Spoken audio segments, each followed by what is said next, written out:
ना देखंतु आपणकर जेकोसी काम गोटे घरे हुए विभागर है कि व्रतघर है कि घर शुभ दिगला कौन सी गोटे मांगलिक काम है सेठी पूजक आसिले आग गुरुंकर पूजा करेंगे तापर महाप्रभुंकर जगन्नाथंकर बा देवादेवींकर पूजा करेंगे। जदि गुरुंकर पूजा न हब कौन सी देवादेवींकर पूजा हब नहीं। किंतु आपण मैंने समस्ते जानते आग गुरुंकर पूजा हेले अलग देवादेवींकर पूजा हुए किंतु गुरुं उपरे आमर कौन सी इम्पोर्टान्स एम्फासिस नहीं। आमे गुरु कौन जानिने गुरु अवश्य ग्रहण करिचे जेमती समस्ते भगवान को जानिचंती ईश्वर किए अच्छंती बा जगन्नाथ किए अच्छंती बा परमात्मा परम ब्रह्म किए अच्छंती समस्ते कथा जानिचंती किए न जानिची कहतु किए कौन सतरे सत्य कौन ईश्वर को किए जानिची। ईश्वर जे सर्वशक्तिमान तांकठारो केही शक्तिमान नुहंती से ओमिनिसेंट ओमिनिपोटेंट ओमिनिप्रेजेंट से जे ऑलमाइट से जे अनंत से जे असीम माने जहाँ को व्यक्त करी हुए नहीं जहाँ को कही हुए नहीं जहाँ को देवादेवी माने भी जानती नहीं मुनि ऋषि माने भी जानती नहीं। बड़ साधक होउचंती शिव प्रभुंकर परम भक्त होउचंती देवदेव महादेव सी भी जानती नहीं से किए। नारद बड़ भक्त है कि सी भी जानती नहीं से किए। सेमती आमे समस्त ईश्वर विषय जानिचे ईश्वर विषय किछि किछि ज्ञान लाभ अच्छे एवं ईश्वर ए फैनटा बंद कर दियो ईश्वर ए सृष्टिर स्रष्टा मैं इते अहंकार रे रही जाइचे इते अज्ञानता भितर रही जाइचे प्रत्येकटी समय रे आम भितर गोटे भाव फुटी उठुची मु आउ मोर भाव। काली राति रे 2.5 घंटा सत्संग बाबा करिसंती बाबाजी किछ कही न थांदे काहे की कहउचंती ना बाबा 30 वर्ष लानी गुरु पूर्णिमा परे कहउचंती 11 वर्ष लानी गुरु पूर्णिमा केवल गुरु पूर्णिमा पर बाबा लिखंती आ गोटे वर्ष लिखिबे आ लिखिबे नहीं। कारण चिंता करी देखिले कहवा द्वारा शिष्य माने शिष्य क्या कहती व्यक्त करुले समस्ते ठीक भाव में कही पारे नहीं। बाबा सब गोटे कथा कहती पिंडरे गोटे कथा कहती ब्रह्मांडरे पिंडरे कौन ब्रह्मांडरे कौन कहीं आम एक कथा कहू अलगा साधक बा गुरु माने कहती नहीं बोली मु शुणीची सेटा होची निजस्व स्वतंत्र। तेणु जी गुरुंकर शासन मानी चले गोटे भल भाषा कहले अनुशासन मानी जी चले सी हूँ शिष्य। तेणु व्यासदेव कहवा कथा टिके कहूची रातिरे प्राय कहबी। तेणु चिंता करी देखंतु आपणकर बापा माँ आपण को जन्म देले लालन पालन कले आपणकर झाड़ा परिश्रा सफा कले पाठ पढ़ेले एवं केते कष्ट सहिले।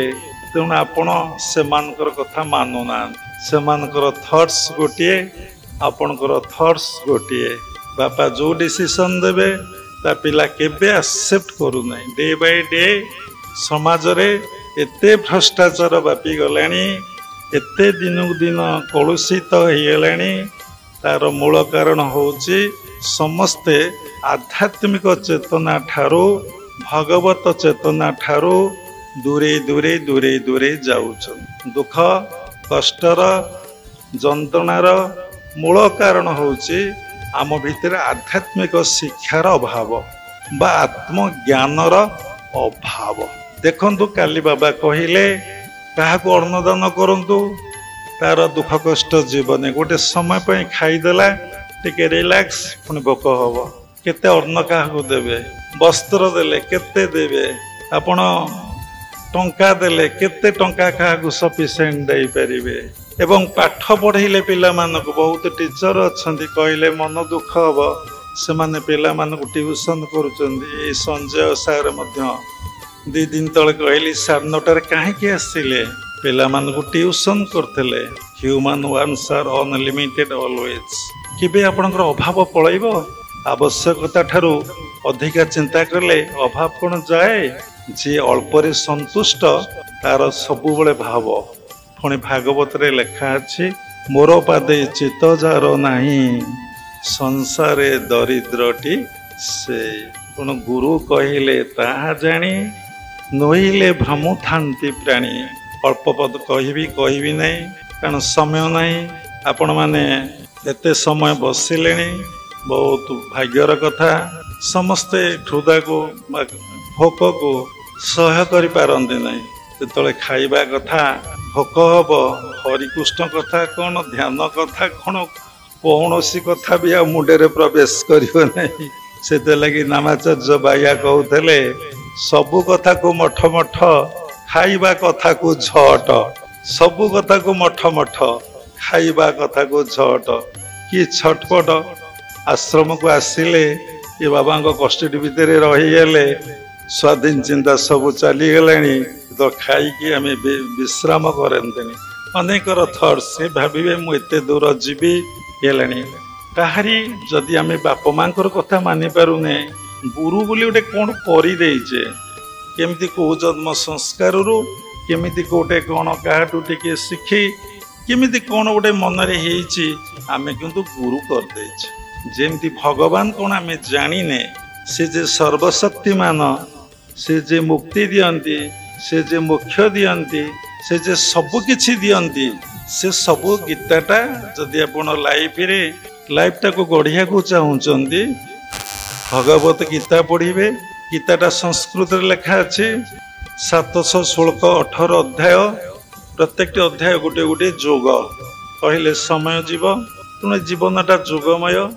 समस्त तो आपण मैंने जोग करुँच बिना जोगरे मैन कैन नॉट लिव बंची पार ना किंतु आप अनित्य जोगरे अच्छा असत्य जोगरे अच्छा नित्य जोगरे नहांती माने आपण को गुरु को कथा केमिति मानिमे। मो जीवन रे मु गोटे कथा फील करिचे 40 वर्ष साधना रे एई आश्रम रे 30 वर्ष पर 31 वर्ष चलिला। लोक गुरु को लक्षाधिक टंका दे दब गुरुंकर सेवा करि परिबो गुरु को वस्त्र दे परिबो गुरु को किछि जगह दे परिबो किंतु गुरु को कथा से मानिबो नै। गुरु को कथा केही मानिबे जेते जण बसिच केही मानिबो नै। कोन सतरे आमे मानुनो ताले आसिलो केमिति बाध्यता मूलक गुरु पूर्णिमा उत्सव आमे टिके जिबा गुरु को टिके दर्शन करिबा काले इंप्रेशन खराब हे जिवो। कि भाविचे गुरु पूर्णिमा उत्सव कौन पाई पालन हुए केमिति पालन हुए 30 इयर्स ऑलरेडी पास केही ताको रियलाइज करिसंती केही ताको पालन करिसंती। सेति लगी बाबा भावितले कही कही तो हैला नहीं टिके मौन रही जते वर्ष शरीर रहिबो टिके मौन रही देखिबा कारण कहबा ठारू मौनटा बहुत भलो जेंति पढ़िबा ठारू सुनिमाटा भलो सुनिमा ठारू करबाटा होचे आउरी बहुत भलो। तेणु गुरु श्रद्धा गुरु विश्वास गुरु भक्ति श्रद्धा नाए श्रद्धाटा आपण कहिबे एबे मोर गुरु प्रति श्रद्धा अच्छी ताले श्रद्धाटा केमिति अच्छी ताकु तो पुणी गोटे आपण को आकार रे ये करिवे प्रकाश करिवे प्रमाण करिवे कोनटा श्रद्धा अच्छी। केते डिसाइपल आसिले प्रणाम कले चली गले समस्ते भावती निजर मापकाठी रे समस्त को देखती निजर भावटा व्यक्ति सब अलग लोक पर आरोप करे से भावे मुझे से मोटा निश्चय कम मोठारू अधिका कहीं कथा भावती ना। तेणु बाबा सबु भगवान सबू देखते किसी कहवाटा उचित नुहे कहवाई इच्छा हुए काले आपण मैंने करेक्शन हो कि काले परिवर्तन हो कि आपण स्कूल को पाठ पढ़िया को आसी तेणु निश्चिंत परिवर्तन मेंटालिटी नहीं आसी किंतु समस्तंकर सही मेंटालिटी नहीं आसी ना। आमे कौन पाई एते बड़ पृथ्वी पृष्ठ को आसीचे एवं आमर कौन दरकार एठारे मैं कहार सृष्टि के आसीचे किए आमर प्रकृत पिता और माता किए आमको जन्म देइची मैं कहाँ सृष्टि रे बढ़ीचे बा बढ़ुचे आमे आमको किए वास्तव रे लालन पालन करुचे। गोटे छोटिया एग्जांपल देवी କଥା ତ ଅନେକ ଗୁରୁଙ୍କ ବ୍ୟାସଙ୍କ ଉପରେ କିଛି କହି ନାହିଁ। ଆପଣ ଦେଖନ୍ତୁ, ଆପଣ ବସିଛନ୍ତି, ଆପଣ ଭାବୁଛନ୍ତି ଆପଣ ବସିଛନ୍ତି, ରିଅଲି ଆପଣ ବସିନାହାନ୍ତି। ଆପଣ ଭିତରେ ଶ୍ୱାସ ପ୍ରଶ୍ୱାସ କ୍ରିୟା ଚାଲୁଥିବାରୁ ଆପଣ ବସିଛନ୍ତି। ଯେତେବେଳେ ଶ୍ୱାସ ପ୍ରଶ୍ୱାସ କ୍ରିୟାଟା ଆପଣଙ୍କ ଭିତରେ ବନ୍ଦ ହେଇଯିବ, ଆପଣ ସେତେବେଳେ ପଡ଼ିଯିବେ, ଆପଣ ମୁର୍ଦାର। ଛୁଇଁବେ ନାହିଁ ତୋତେ ବୋଲିବେ ମୁଢ଼ା, ଭକ୍ତଚରଣ ଦାସ ମନବୋଧ 34 ଲେଖିଛନ୍ତି। ଛଖଣ୍ଡି କାଠ ହବ ତୋ ପାଇଁ ଲୋଡ଼ା, ଛାର ଦେହକୁ ମନ କରିଛୁ ସଜ, ଛନ୍ଦ କପଟ ତେଜିଣ ଗୋବିନ୍ଦ ଭଜ। ଏ କଥାକୁ ବୁଝିବେ। କେତେ ଲୋକ ସଜେଇ ହଉଛନ୍ତି, କେତେ ମେକଅପ୍। କି ଅଜ୍ଞାନତା, କି ଇଗ୍ନୋରାନ୍ସ। ମଣିଷର ସମସ୍ତଙ୍କ ଭିତରେ ଅଜ୍ଞାନତା ରହିଛି, ସମସ୍ତେ ସଜେଇ ହଉଛନ୍ତି। ଚିତ୍ର ପ୍ରତିମା ପାୟ ଦିଶୁ କି ସୁନ୍ଦର, ଚିରି ଭିତରେ ଦେଖ କିନାର ଖାର। ଆପଣ ଯଦି ଦେହଟାକୁ ଦେଖିଦେବେ, ଗୋଟେ ଲାଟିନ୍, ଯେମିତି ଲାଟିନ୍ ଉପରେ ସ୍ଲାବ୍ ପଡ଼ିକି ରଙ୍ଗ ଦିଆ ହେଇଛି। ସପ୍ତ ଧାତୁ, ପୂଜ, ରକ୍ତ, ମାଂସ, ମଳ, ମୂତ୍ର, କୁର୍ମୀ, ବିଷ୍ଟା ଆପଣ ଭିତରେ ପରିପୂର୍ଣ୍ଣ। କିନ୍ତୁ ଆପଣ ମେକଅପ୍। ସମସ୍ତେ ଦେଖୁଛନ୍ତି ଅସୁନ୍ଦରଟା ଏଇ ମିରରରେ ତା ମୁହଁ ଦେଖି କହୁଛି ଆହା ମୁଁ କେଡ଼େ ସୁନ୍ଦର। ସୁନ୍ଦରଟେ ତା ମୁହଁ ଦେଖି କହୁଛି ମୁଁ କେଡ଼େ ସୁନ୍ଦର। ଆମକୁ ଦେଖିଲେ ବଡ଼ ଆଶ୍ଚର୍ଯ୍ୟ ଲାଗେ। କିନ୍ତୁ ମୁଁ ଦୁନିଆରେ ପିଲାଦିନରୁ ଫିଲ୍ କରେ ମୁଁ କେତେ ଅସୁନ୍ଦର କରି କାଳିଆ ସାଆନ୍ତ ମୋତେ ଜନ୍ମ କଲା। କାହିଁକି ନା ପୂର୍ବଜନ୍ମ ସଂସ୍କାରରୁ ଶରୀର, ଜ୍ଞାନ, ରୂପ, ପରିବେଶ, ପିତାମାତା ସବୁକିଛି ପାଳନ ହୁଏ, ସବୁକିଛି ମିଳିଥାଏ। ଯଦି ସୁନ୍ଦର ଲୋକର କମି ଗର୍ବ, କମି ଅହଙ୍କାର, ଯେ ସୌନ୍ଦର୍ଯ୍ୟ ଦେଖିବାକୁ ତାର ବେଶୀ ଗର୍ବ, ବେଶୀ ଅହଙ୍କାର। ଆହା କାଳିଆ ସାଆନ୍ତ ଆମକୁ ଅସୁନ୍ଦର କରି ଜନ୍ମ କଲା, ଆମ ଭିତରେ ଗର୍ବ ଆଉ ଅହଙ୍କାର ଆସିବ ନାହିଁ। କେତେ ବଡ଼ ପ୍ରଭୁ ବ୍ଲେସିଂ କରିଛନ୍ତି, କେତେ ବଡ଼ କୃପା କରିଛନ୍ତି। ତେଣୁ ଦେଖନ୍ତୁ, ସବୁ କଥାରେ ଭଗବାନଙ୍କର କିଛି ରହିଛି। ତେଣୁ ଆମେ ଗୁରୁଙ୍କ କଥାକୁ ମାନିପାରିବା ନାହିଁ। କେବେ ମାନିପାରିବା କହିଲେ? କିଛିଟା ମାନିବା, 100% ଆମେ ମାନିବା ନାହିଁ। ଗୁରୁଦେବ ସାଧନା ପାଇଁ, ଏ ଜୀବର ଉଦ୍ଧାର ପାଇଁ ଆମେ ସମସ୍ତେ ବନ୍ଧନରେ ପଡ଼ିଛେ। ଆମେ ମୁକ୍ତ ହେବାକୁ ଏଠିକି ଆସୁଛେ। ଇଏ ଗୋଟେ ଶୂନ୍ୟ କଲେଜ, ଏଇଟା ହେଉଛି ସେଲ୍ଫ ରିଏଲାଇଜେସନ୍ ସେଣ୍ଟର। ଏଠି ଆତ୍ମ ଉପଲବ୍ଧି ପାଇଁ ଆମେ ମାନେ ଆସିଛେ ଏବଂ ସେଇ ପାଠ ଆମେ ଗୁରୁଙ୍କ ପାଖରେ ବସିକି ପଢ଼ିବା। ଦେଖନ୍ତୁ, ଭୌତିକ ଜଗତରେ ଏତେ ପରିଶ୍ରମ କଲା ପରେ ଆପଣ କେତେ ରେଜଲ୍ଟ ମିଳୁଛି? ଆପଣ ପୂର୍ଣ୍ଣ ଜ୍ଞାନର ଅଧିକାରୀ ହେଇପାରିଛନ୍ତି କି? ତେଣୁ ରିଅଲ ସକ୍ସେସ୍ ପାଇଁ, ରିଅଲ ଜ୍ଞାନ ପାଇଁ, ପ୍ରକୃତ ପରାବିଦ୍ୟାର ଅଧିକାରୀ ହେବା ପାଇଁ ଆପଣ କେତେ ଘଣ୍ଟା ପରିଶ୍ରମ କରିଛନ୍ତି, କେତେ ପାଠ ପଢ଼ିଛନ୍ତି, କେତେ ସାଧନା କରିଛନ୍ତି, କେତେ ଫିସ୍ ଆପଣ ଦେଇଛନ୍ତି?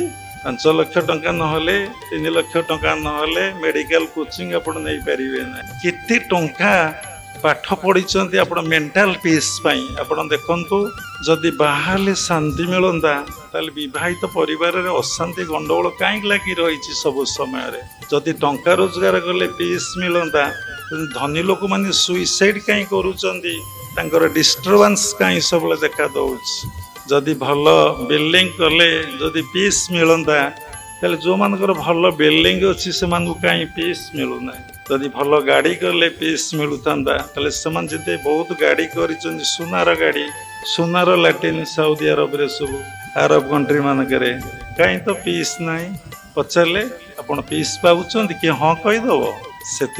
ସେଥିପାଇଁ ସେମାନେ ସାଧୁସନ୍ତଙ୍କର, ତତ୍ତ୍ୱଗୁରୁଙ୍କର, ସଦ୍ଗୁରୁଙ୍କର ଶରଣାପନ୍ନ ହେଉଛି। ସମସ୍ତେ କହିଲେ ଆପଣମାନେ, କିଏ ଦୀକ୍ଷା ନେଲେ ଶିଷ୍ୟ ହୁଏ ନାହିଁ, ନାଁ ଲେଖିଲେ କିଏ ଛାତ୍ର ହୁଏ ନାହିଁ, ପାଠ ପଢ଼ିଲେ ଯାଇ ଛାତ୍ର ହୁଏ। ଗୁରୁଙ୍କ ପାଖରେ ଦୀକ୍ଷା ନେଲା ପରେ ଆପଣମାନେ କେବେ ବସିକି ପାଠ ପଢ଼ିଛନ୍ତି? କେବେ ଥରେ କିଏ ପାଠ ପଢ଼ିଛ? ଯେଉଁ ପାଠ ଆପଣଙ୍କୁ ଦିଆହେଇଛି ସେ ପାଠ ଆପଣମାନେ କେହି କେବେ ଦେଇନାହାନ୍ତି। କାହିଁକି ଦେଇନାହାନ୍ତି? ସବୁଥିରେ ହ୍ୱାଇ। କାହିଁକି? ଆମେ ତ ପଢ଼ିନେ, ଆମର ତ ଆବଶ୍ୟକତା ନାହିଁ, ଆମେ ତ ଦୀକ୍ଷା ଗ୍ରହଣ କରିଛେ, ଆଉ ପାଠ କାହିଁକି ଦେବା? ଆମେମାନେ ପାଠ ଦେଇଥିଲୁ। ପାଠ ପଢ଼ିଲା ପରେ, ଭଲ କି ଗୁରୁଦେବଙ୍କଠୁ ଶିକ୍ଷା ହେଲା ପରେ ଆମେ ପାଠ ଦେଇ, ଗୋଟିଏ ପାଠ ଦେଲେ ଗୁରୁ ଆଉ ଗୋଟିଏ ପାଠ ଦେବେ। ପିଲାଟେ ଅ ଆ ଲେଖି ଯଦି ତାର ଟିଚରକୁ ନ ଦିଏ, ତାର ଟିଚର କ'ଣ ଆଉ ହସେଇ ଦୀର୍ଘେଇ ତାକୁ ଲେଖିଦେବ? କେବେ ଲେଖିଦେବ? केबे लिखिदेव नहीं। आपन को जो पाठ दि जाइए से पाठरे आपण पढ़ी ना केबे केबे पचारि ना आपणकर आवश्यकता ना। आपण भाविले दीक्षा ग्रहण पर मते सबकि मिलगला।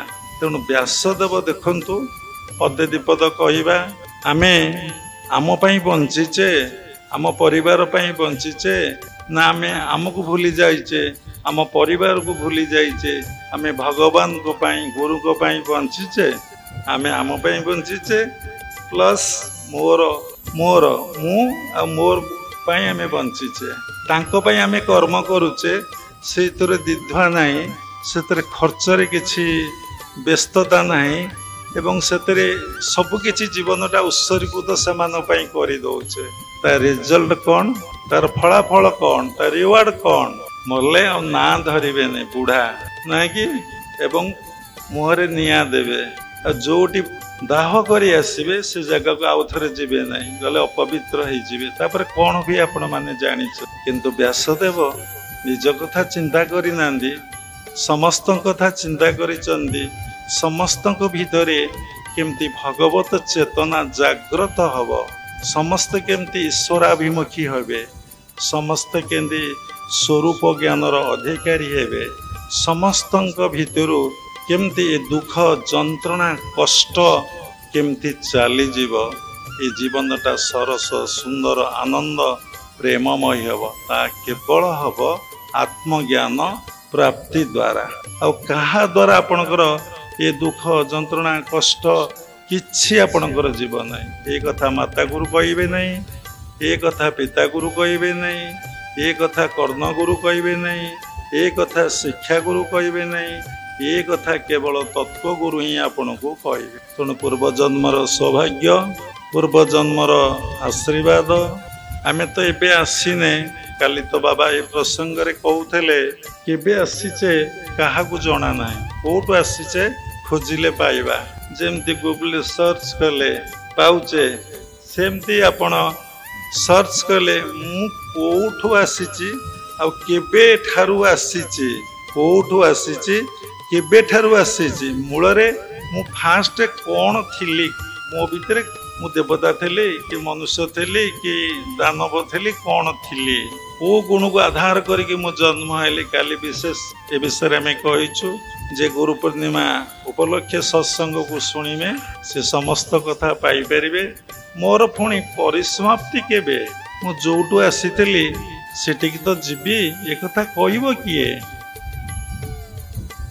ए कथा प्राप्ति हेबो तत्व गुरु कहिबे आत्मज्ञान द्वारा ए कथार परिसमाप्ति हब समस्त दुखर अवसान घटिब।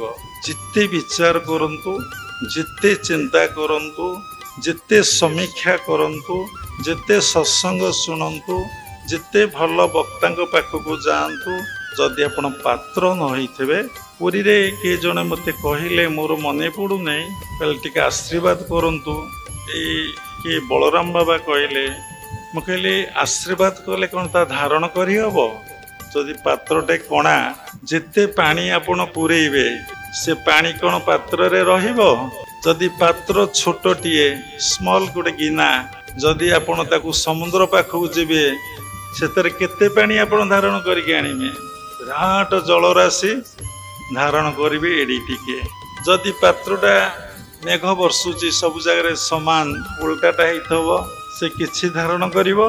तेणु गुरु पाखक जीवाक हेले शिष्यर योग्यता थिबा दरकार जे शिष्य पात्र हिथबो पात्र विषय कहले बहुत समय लागिवो तो तार धारणस्य समर्थस्य धारणस्य जार समर्थ नथबो बोझ मुंडेइबारे ताकू बोझ देले कौन से मुंडेइ पारिबो कि जेतिकी मुंडेइबा कथा सेतिकी मुंडेइबो जदि एक्सेस ताकू देबे फोपाड़ दबो गोटे वायर रे 1000 वोल्ट जीव यदि 5000 वोल्ट भितर छाड़ी दिया जीव तार सेटा मेल्ट करी। तेणु पात्र हेइथिबे समर्थस्य धारण करिया को आपनकर समर्थ थब गुरु जहा कहिबे समर्थ थब आ कोन ना आपण निजको पूर्ण भाव में समर्पण करते गुरु पाखे समर्पण केही करिवे नै। 18 अध्याय गीता सरिया को बसिला अर्जुन को विश्व रूप देखैले ସବୁ କଥା କହିଲେ ସବୁ ଯେ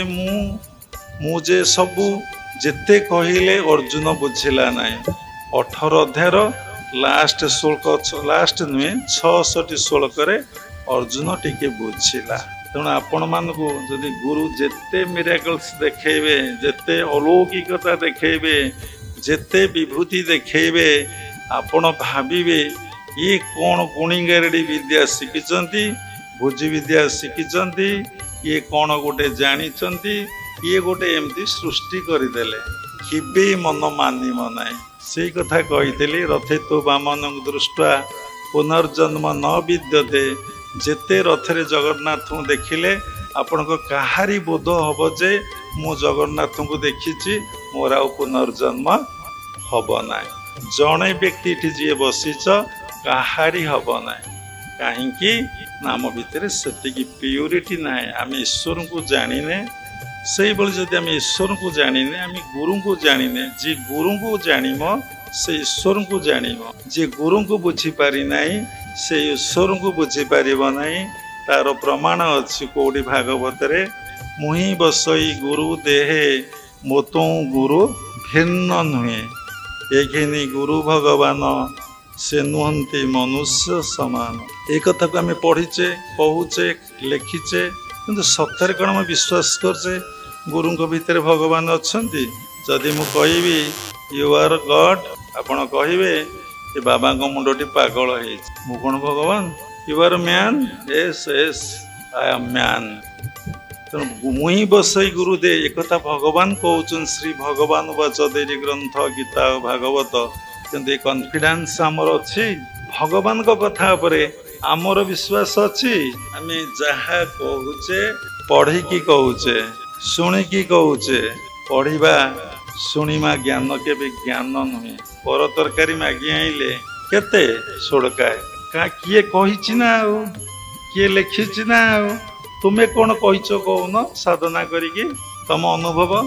ନାମାଚାର୍ଯ୍ୟ ବାୟା ସେ କଥାଟା କହୁଥିଲେ, ବର୍ତ୍ତମାନ ଗଭର୍ଣ୍ଣମେଣ୍ଟ ନିୟମ କରିଦେଇଛି ସେ କଥା କହିବା କଥା ନୁହେଁ। କହିଲେ ମୋର ଦୋଷ ନାହିଁ। ଆଗତରା ମୁଁ କହିଲି ପାଠ ପଢ଼ିଥିଲେ ଗୀତ ବୋଲୁଥିବେ ବାଉରୀ କଣ୍ଡରା ପୁଅ, ପାଠ ପଢ଼ିଥିଲେ ଗୀତ ବୋଲୁଥିବେ। ଆରେ ଯିଏ ପାଠ ପଢ଼ିବ ସିଏ ଗୀତ ବୋଲିବ। ସେ ଗୀତ କ'ଣ ବୋଲେ ସିଏ ଜାଣିଛି? ସଞ୍ଜୟ ବାବା ଗୀତ ବୋଲିଲେ, ପ୍ରଦ୍ୟୁମ୍ନ ବାବା ବୋଲିଲେ, କୌଣସି କଥା ଅନୁଭବ ନାହିଁ। ଯଦି ଅନୁଭବ ହେଇଥିବ ଟିକେ ଟିକେ ଅନୁଭବ ହେଇଥିବ, ପୂର୍ଣ୍ଣ ମାତ୍ରାରେ ନୁହଁ। ଆମେ ବାବାଙ୍କୁ ଭଲ ପାଇନୁ, ଗୁରୁ ପୂର୍ଣ୍ଣିମାରେ ଆସିଛୁ। ଯଦି ଏବେ ପରୀକ୍ଷା କରି ଦିଆଯିବ, ଭଲ ପାଇଛନ୍ତି, କିନ୍ତୁ ଭଲ ପାଇବାର କେତେ ପରସେଣ୍ଟ? ଆମେ ତ ବ୍ୟାସଦେବ ସପ୍ତ ଚିରଞ୍ଜୀବୀ ଭିତରୁ ଜଣେ। ବ୍ୟାସଦେବଙ୍କର ମୃତ୍ୟୁ ନାହିଁ। ତେଣୁ ବ୍ୟାସଦେବ ଅଛନ୍ତି। ଆମେ କ'ଣ ବ୍ୟାସଦେବଙ୍କୁ ଦର୍ଶନ କରିପାରିବା? ଚାହିଁଲେ ବି କରିପାରିବା, କାହିଁ ନ କରିପାରିବା? ଆମେ ଯଦି ଯେମିତି ବାବାଜୀ ମହାରାଜ କହିଛନ୍ତି, ମୁଁ ତୁମକୁ ବର୍ଷ ବର୍ଷ ଅପେକ୍ଷା କରି ବସିଛି, ତୁମେ ତୁମର ଗଭୀର ଧ୍ୟାନ ଦ୍ୱାରା ମୋର ଦର୍ଶନ ପାଇପାରିବ। ମୁଁ ତୁମକୁ ଅପେକ୍ଷା କରି ବସିଛି, ତୁମେ ମୋ ପାଖକୁ ଖୋଜିବାର ନାହିଁ। ତୁମେ ପାତ୍ର ହେଲେ ବ୍ୟାସଦେବ ତୁମ ଭିତରେ ଜନ୍ମଗ୍ରହଣ କରିବେ, ତୁମକୁ ଦର୍ଶନ ଦେବେ। ସମସ୍ତେ ପରାଶର ଆଉ ମତ୍ସ୍ୟଗନ୍ଧା କଥା କହିଲେ, ତା ଗୋଟେ ସୁନ୍ଦର ଯୌଗିକ ବ୍ୟାଖ୍ୟା ଅଛି। ଏ 2-3ଟା ପଦରେ କହିଦେବୁ। ଆଜି ବ୍ୟାସଦେବଙ୍କର ଜନ୍ମଦିନ। ତାଙ୍କ ଉଦ୍ଦେଶ୍ୟରେ ଆମେ କେତେ ପୁଷ୍ପ ଅର୍ପଣ କରିଛେ। ଫୁଲକୁ ସମସ୍ତେ ଭଲ ପାଆନ୍ତି। ମୁଁ ଜଣକୁ ପଚାରିଲି ଏ ଫୁଲଟାକୁ କାହିଁକି ଭଲ ପାଆନ୍ତି, ଉତ୍ତର ଠିକ୍ ଦେଇପାରିଲେ ନାହିଁ। ସମସ୍ତେ ଫୁଲ କହିଲେ ଏଇଗୁଟାକ, ନାଇଁ ଏନି ଫ୍ଲାୱାର, ସମସ୍ତେ ଫୁଲକୁ ଭଲ ପାଆନ୍ତି। ଦେବତାଙ୍କର ଅତି ପ୍ରିୟ ହେଉଛି କିଏ? ପୁଷ୍ପ, ତୁଳସୀ। ଅତି ପ୍ରିୟ ହେଉଛି ପୁଷ୍ପ। ସେ ଦେବତାଙ୍କର ଫୁଲ ଦିଆଯାଇନି, ଦେବତାଙ୍କ ଭଳି ଦେଖାଯାଆନ୍ତି ନାହିଁ। ଯେତେ ଠାକୁର ଫୁଲ ଦିଆ ହେଇଥିବ ସେତେ ବହୁତ ସୁନ୍ଦର ଲାଗନ୍ତି। ସକାଳ 6ଟାରୁ ନନା ଫୁଲ ଥୁଆ ହେଇଛି, ରଖିଛନ୍ତି। ଆମେ ପ୍ରଶ୍ନ ପରେ ପ୍ରଶ୍ନ ପଚାରୁଛୁ, ବ୍ରହ୍ମଚାରୀ ମାନଙ୍କୁ କହୁଛୁ ଫୁଲ ଦିଆହେଲା, ଫୁଲ ଦିଆହେଲା। 11ଟା ବେଳେ ଫୁଲ ଦିଆହେଲା ଆମ ପ୍ରେଜେନ୍ସରେ। ଏତେ କଷ୍ଟ ଲାଗୁଥାଏ। ଆଜି ଗୁରୁ ପୂର୍ଣ୍ଣିମା ଉତ୍ସବ, ମୋ ଗୁରୁମାନଙ୍କ ପାଖରେ ଫୁଲ ଦିଆ ହେଇନାହିଁ। ପଚାରିଲି ଏ ଫୁଲ କାହିଁକି ସମସ୍ତେ ଭଲ ପାଆନ୍ତି? କାରଣ ଏ ଜୀବନ, ଏ ଫୁଲର ଜୀବନ ସମସ୍ତଙ୍କ ପାଇଁ। ଏ ଫୁଲଟା ଉତ୍ସର୍ଗୀକୃତ ହେଇଛନ୍ତି ସମସ୍ତଙ୍କ ପାଇଁ, ଠାକୁର ପାଇଁ, ମଣିଷଙ୍କ ପାଇଁ, ସମସ୍ତଙ୍କ ପାଇଁ, ପଶୁପକ୍ଷୀଙ୍କ ପାଇଁ। ତାଙ୍କ ବେକରେ ଫୁଲମାଳ ବି ଦିଆହେଉଛି, घोड़ा बेकरे गाई बेकरे षंड बेकरे ये समस्त उत्सर्गीकृत कौन शिखिले आम शिखिले जी समस्त जीवन उत्सर्गीकृत कर जगत तार पूजा कर जगत ताको भल पाइब बहुत लोग कहते मत भल पाऊना मत खराब भावुंट मत कई श्रद्धा करूना प्रकृत साधु मौन कहब ना कहले सत कथा ता भितर रिएक्शन हम जिते गुरु शिष्य को गाइड करुँच जो शिष्य भल हबार नहीं बड़ हबार नहीं महान हबार नहीं ताको रिएक्शन हुए जिते जो शिष्य बड़ हबार अच्छी महान हबार अच्छी आ शिखिबार जानिबार जिज्ञासा जहाँ भितर अच्छी से आनंदित हुए प्रत्येक मुहूर्त रेक्टिफाए रेक्टिफाए रेक्टिफाए रेक्टिफाए ताको कहती बनत बनत बनत बन जाए तो इंग्लिश रे कहती meditate meditate meditate one day you will be divine practice practice practice practice makes man perfect अभ्यास जोग युक्तेन चेतस्य नान्यगामिना कौन शिखिले ये जीवनटा भगवान पई दे परिबे ये पुष्पटी जेमती देइची आर किछि स्वार्थ अछि आपण जीवनटा दे पारिबे समस्त नुह किछि पई दबा आरंभ करंतु जो आश्रम को आसुचंदी मधुस्मिता माँ कहले कहि पारले नै काहेकि से अमार धान थिले सिना बाहर करिवे अमार तो धान नाही बाहरिबो कोन तांका तो अकाउंट रे बैलेंस नाही आ से बाहरिबो कोठु टंका देबे किंतु मो अकाउंट को कहले पति तो कहि पारथांते मु ये दुनिया रे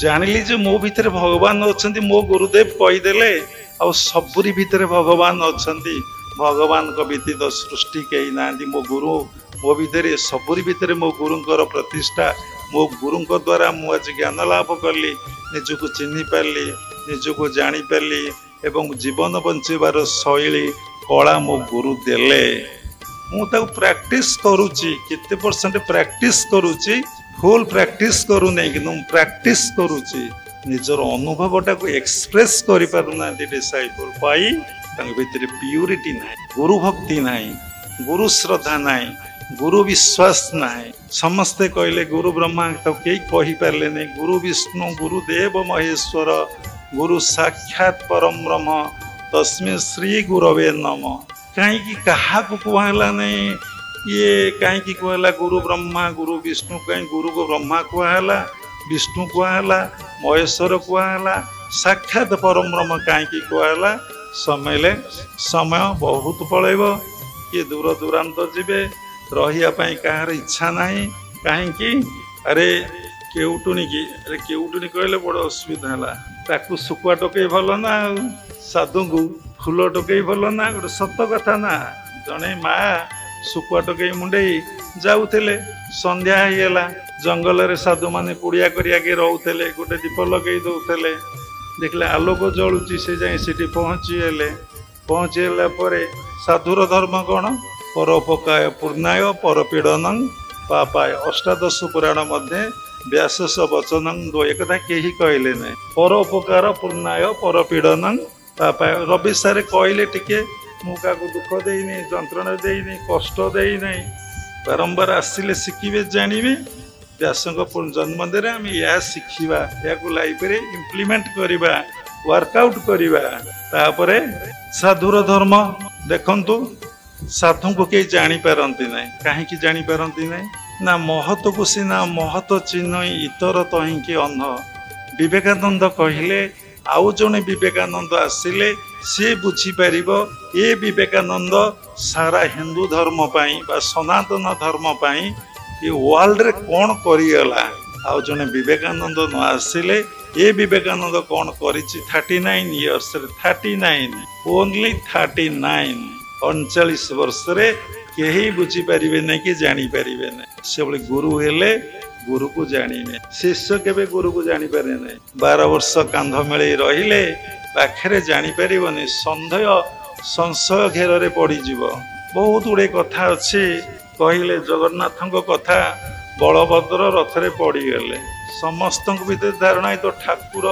ଠାକୁର କ'ଣ ମୁହଁ ମାଡ଼ି ପଡ଼ିଲେ ସ୍ୱାଭାବିକ ହବ ନା ଆଉ। ଏ ସତରେ ସେବାୟତ ମାନେ ନିଅନ୍ତି ଆସନ୍ତି, ମିଛରେ ଠାକୁର ଯାଆନ୍ତି ଆସନ୍ତି ନା ଆଉ। କାରଣ ମଣିଷ ଭିତରେ ସନ୍ଦେହ ସତ୍ୟରେ ନ ପହଞ୍ଚିବା ପର୍ଯ୍ୟନ୍ତ ସେ ଯେହେତୁ ମିଥ୍ୟାରେ ଅଛି ତା ଭିତରେ ସନ୍ଦେହ ଆଉ ସଂଶୟ ଆସିବ। ସବୁ ଯେ ଭଗବାନଙ୍କର ମାନବୀୟ ଲୀଳା ସଞ୍ଜୟ ବାବା ଟିକେ ଟିକେ କହୁଥିଲେ, ତାକୁ ଭଲ ଭାବରେ ବ୍ୟକ୍ତ କରିପାରିଲେନି। ମାନବୀୟ ଲୀଳା ଆପଣ ବୁଝିପାରିବେନି, ସବୁ ଜାଣିଥିବେ ଗୁରୁ କହୁଥିବେ ଉର୍ଲାଙ୍ଗ ଭଳିଆ। ଭଗବାନ ପରମ ପିତା ପରମ ବ୍ରହ୍ମ ଏ କଥା କହିବା କଥା ଅଳିଆ ସଫା କରିଦେଇଛନ୍ତି ଆଶ୍ରମରୁ। ଆଉ ବିଶେଷ ଅଳିଆ ନାହିଁ, ଆଉ ଗୋଟିଏ ଅଳିଆ ଅଛି, ସେ ସଫା ହବ କି କରେକ୍ସନ ହବ ସେ କଥା ସିଏ ଜାଣିଥିବେ। ଯେତିକି ଏବେ ଡିସାଇପଲ ଅଛନ୍ତି ଡେଭୋଟି ଅଛନ୍ତି, ଜଣେ ଅଳିଆ ଅଛନ୍ତି, ସେ କରେକ୍ସନ ହେବେ କି ନ ହେବେ ତାଙ୍କୁ 1 year ଦିଆଯାଇଛି। ସେ ଜଣେ ଏଜୁକେଟେଡ ପର୍ସନ। ସମସ୍ତଙ୍କ ଭିତରେ ଅଳିଆ ଅଛି, ସମସ୍ତେ ପରିଷ୍କାର ହେଇଥିଲେ ଟିକେ ଆସନ୍ତେ କାହିଁକି? ସମସ୍ତେ କରେକ୍ସନ ହେବାକୁ ଆସିଛନ୍ତି। କରେକ୍ସନ ନ ହେଇପାରିଲେ ସାଇଲେନ୍ସ ରହୁଛନ୍ତି। କିନ୍ତୁ କମେଣ୍ଟ କିଏ ଦେବ ଗୁରୁଙ୍କ ନାଁରେ, ଭଗବାନଙ୍କ ନାଁରେ, ଆଶ୍ରମ ନାଁରେ? ଥରେ ଚିନ୍ତା କରି ଦେଖନ୍ତୁ ଅହଙ୍କାର କଥା। ଏବେ ସମସ୍ତ ମାଇଣ୍ଡ ରିଲାକ୍ସ ହେଇଯିବ 2ଟା ଭଜନରେ, ତାପରେ କଥା ବନ୍ଦ କରିଦେବା। ଆପଣ ଜୀବନରେ ଗୋଟେ ଠାକୁର ଘର କରିପାରିବେ? 10 ଫୁଟରେ 10 ଫୁଟ, 12 ଫୁଟରେ 12 ଫୁଟ କିଏ କରିଛ? କିଏ କରିଛ ଗୋଟେ କହିଲ ବଡ଼ ଠାକୁର ଘର 15 ଫୁଟରେ 15 ଫୁଟ, 12 ଫୁଟରେ 12 ଫୁଟ? ସେଇଠି ଗୁରୁମାନଙ୍କୁ ବସେଇଛ, ଜଗତର ନାଥ ଜଗନ୍ନାଥକୁ ବସେଇଛ, 3 ଥର ପୂଜା କରୁଛ ଏବଂ ଠାକୁର ଘରେ ଏସି ଲାଗିଛି, ଠାକୁର ସୁନ୍ଦର ଭାବରେ ଅଛନ୍ତି। କିଏ କରିଛ? କିଏ ଜଣେ କରିଛ? କାହିଁକି ନା ଆମର ଠାକୁର ପ୍ରତି ସେତିକି ଶ୍ରଦ୍ଧା ନାହିଁ, ସେତିକି ଭଲ ପାଇବା ନାହିଁ, ସେତିକି ଆନ୍ତରିକ। ପୂର୍ବରୁ କହୁଥିଲେ ଈଶ୍ୱରଙ୍କୁ ଆମେ ଚିହ୍ନିନେ, ଆମେ ଗୁରୁଙ୍କୁ କେବେ ଚିହ୍ନିନେ ଜାଣିନେ। ଯେମିତି ଈଶ୍ୱରଙ୍କୁ ବିଶ୍ୱାସ କରି ଗୋଟେ ମୁଣ୍ଡିଆ ମାରି ଦେଉଛେ, ଫୁଲ ଫଳଟିଏ ଅଫର କରିଦେଉଛେ, ଗୁରୁଙ୍କୁ ସେମିତି ଆମେ ବିଶ୍ୱାସ କରିକି ଚିହ୍ନିନେ ଜାଣିନେ, ଫୁଲଟିଏ ଫଳଟିଏ ଅଫର କରିଦେଉ। ଜମା ଚିହ୍ନିନେ ଜାଣିନେ, କାରଣ ଆମେ ତ ଆମ ବିଷୟରେ ଜାଣିନେ, ଆମେ ପୁଣି ଗୁରୁଙ୍କ ବିଷୟରେ କେମିତି ଜାଣିବା? ଶିକ୍ଷିତକୁ ଜାଣେ ନା ଆଉ। ଅଶିକ୍ଷିତ ଲୋକ କ'ଣ ଶିକ୍ଷିତ ଲୋକକୁ ଜାଣିପାରେ? କେବେ ଜାଣି। ବ୍ୟାସଦେବଙ୍କର ମାନବ ସମାଜକୁ କ'ଣ ଦାନ, କ'ଣ ସେ ମାନବ ସମାଜ ପାଇଁ କଲେ, 24 ଘଣ୍ଟା ସେ ମାନବ ସମାଜ ପାଇଁ ବଞ୍ଚିଲେ ଓ ନିଜର ସମସ୍ତ କଥା ସେ ଭୁଲି ଯାଇଛନ୍ତି। ସେ କଥା କ'ଣ ଆମେ ଜାଣିଛେ? କିଛି ଜାଣିନେ, କି ଜାଣିବା ପାଇଁ ଇଚ୍ଛା କରୁନେ। ଯଦି ଜାଣିବା ପାଇଁ ଆମେ ଇଚ୍ଛା କରିବା, ଚେଷ୍ଟା କରିବା, ଆମେ ନିଶ୍ଚିନ୍ତ ଜାଣିବା when there is will there is way. ଆପଣ ସବୁ କଥାରେ କହୁଛନ୍ତି କ'ଣ? ସବୁ କାମ କରିଦେଉଛନ୍ତି, ସେଥିପାଇଁ ଆପଣ ଡେଷ୍ଟିନ୍ ନାହିଁ ବୋଲି କହୁଛନ୍ତି। ମୁଁ ଏ କାମଟା କଲି ହେଇଗଲା।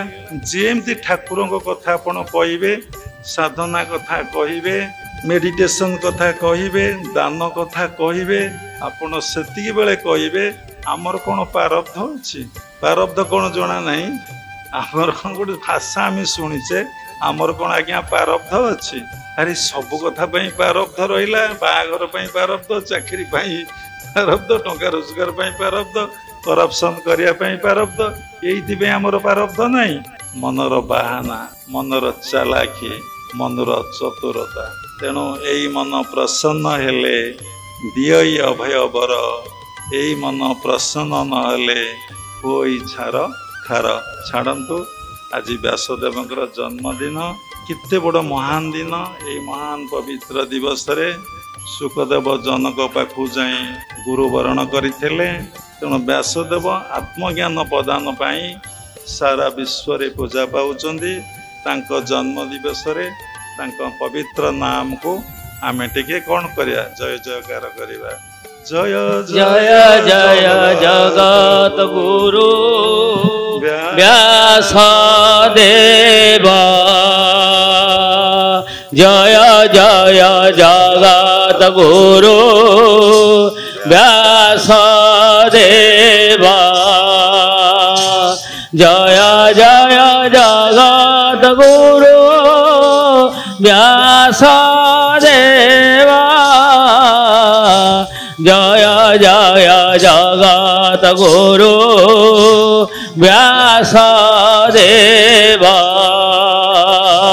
জয় জয় জগত গুরু ব্যাসদেব, জয় জয় জগত গুরু ব্যাসদেব, জয় জয় जगत गुरु व्यासदेवा जय जय जगत गुरु व्यासदेवा जय जय जगत गुरु व्यासदेवा जय जय जगत गुरु व्यासदेवा जय जय जगत गुरु व्यासदेवा जय जय जगत गुरु व्यासदेवा जय जय जगत गुरु व्यासदेवा जय जय जगत गुरु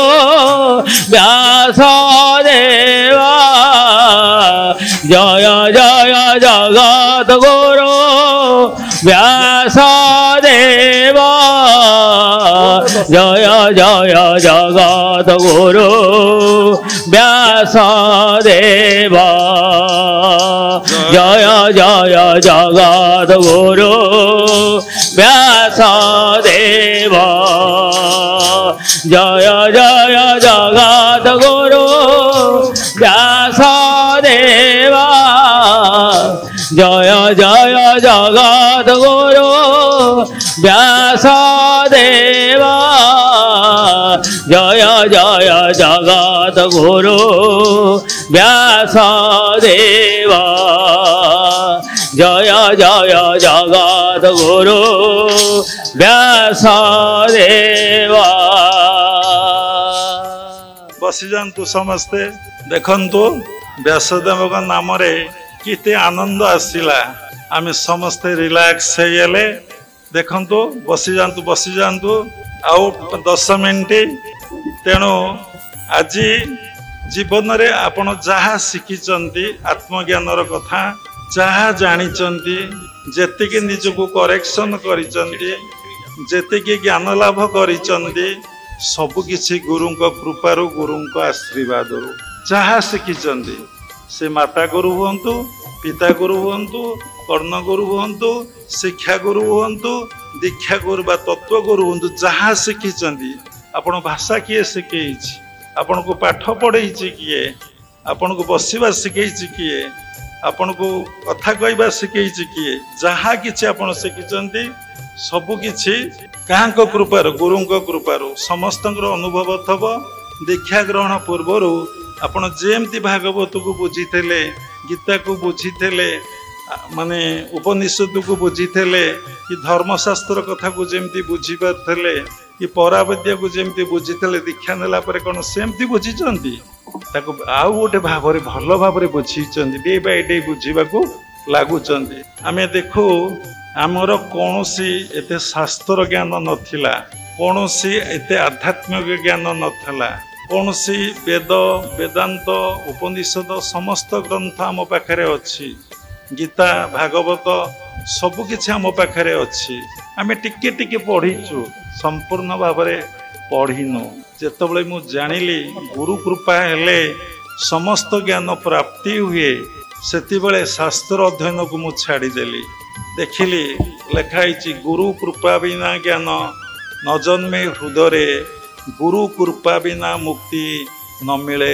अन्यरे गुरुंक बिना मनरु संशय न दूरे गुरु आज्ञा गरियसी चिंत विश्वसरे आपण जो संदेह संशय भौतिक जगत हो कि आध्यात्मिक जगत हो ता गुरुंक द्वारा सॉल्व होउची ना अलगा का द्वारा सॉल्व होउची तेणु गुरु केते इंपोर्टेंस आमे तांको आज गुरु पूर्णिमा उत्सव रे आमे गुरु को कौन आज दबा कौनटा देले गुरु संतुष्ट हेबे तेणु गुरु किछि चाहती नहीं जेंति भगवान कृष्ण किछि चाहू नथिले केवल मनटी तांक पर मनटी नथला निजर मन को गुरुंग पाखरे समर्पण करिदब से निश्चिंत भाव में गुरु खुशी हेबे बा आनंद खुशी होंदी नहीं आनंद हो तेणु आमे जेतबले नामाचार्य बाया भितर असाधारण गुरु भक्ति थिला बाया କେବଳ ଭାଗବତ ବ୍ୟତୀତ ଅନ୍ୟ କୌଣସି କଥାକୁ ବିଶେଷ ଭାବରେ ଆଲୋଚନା କରୁନଥିଲେ। ଗୀତାରୁ ଟିକେ ଟିକେ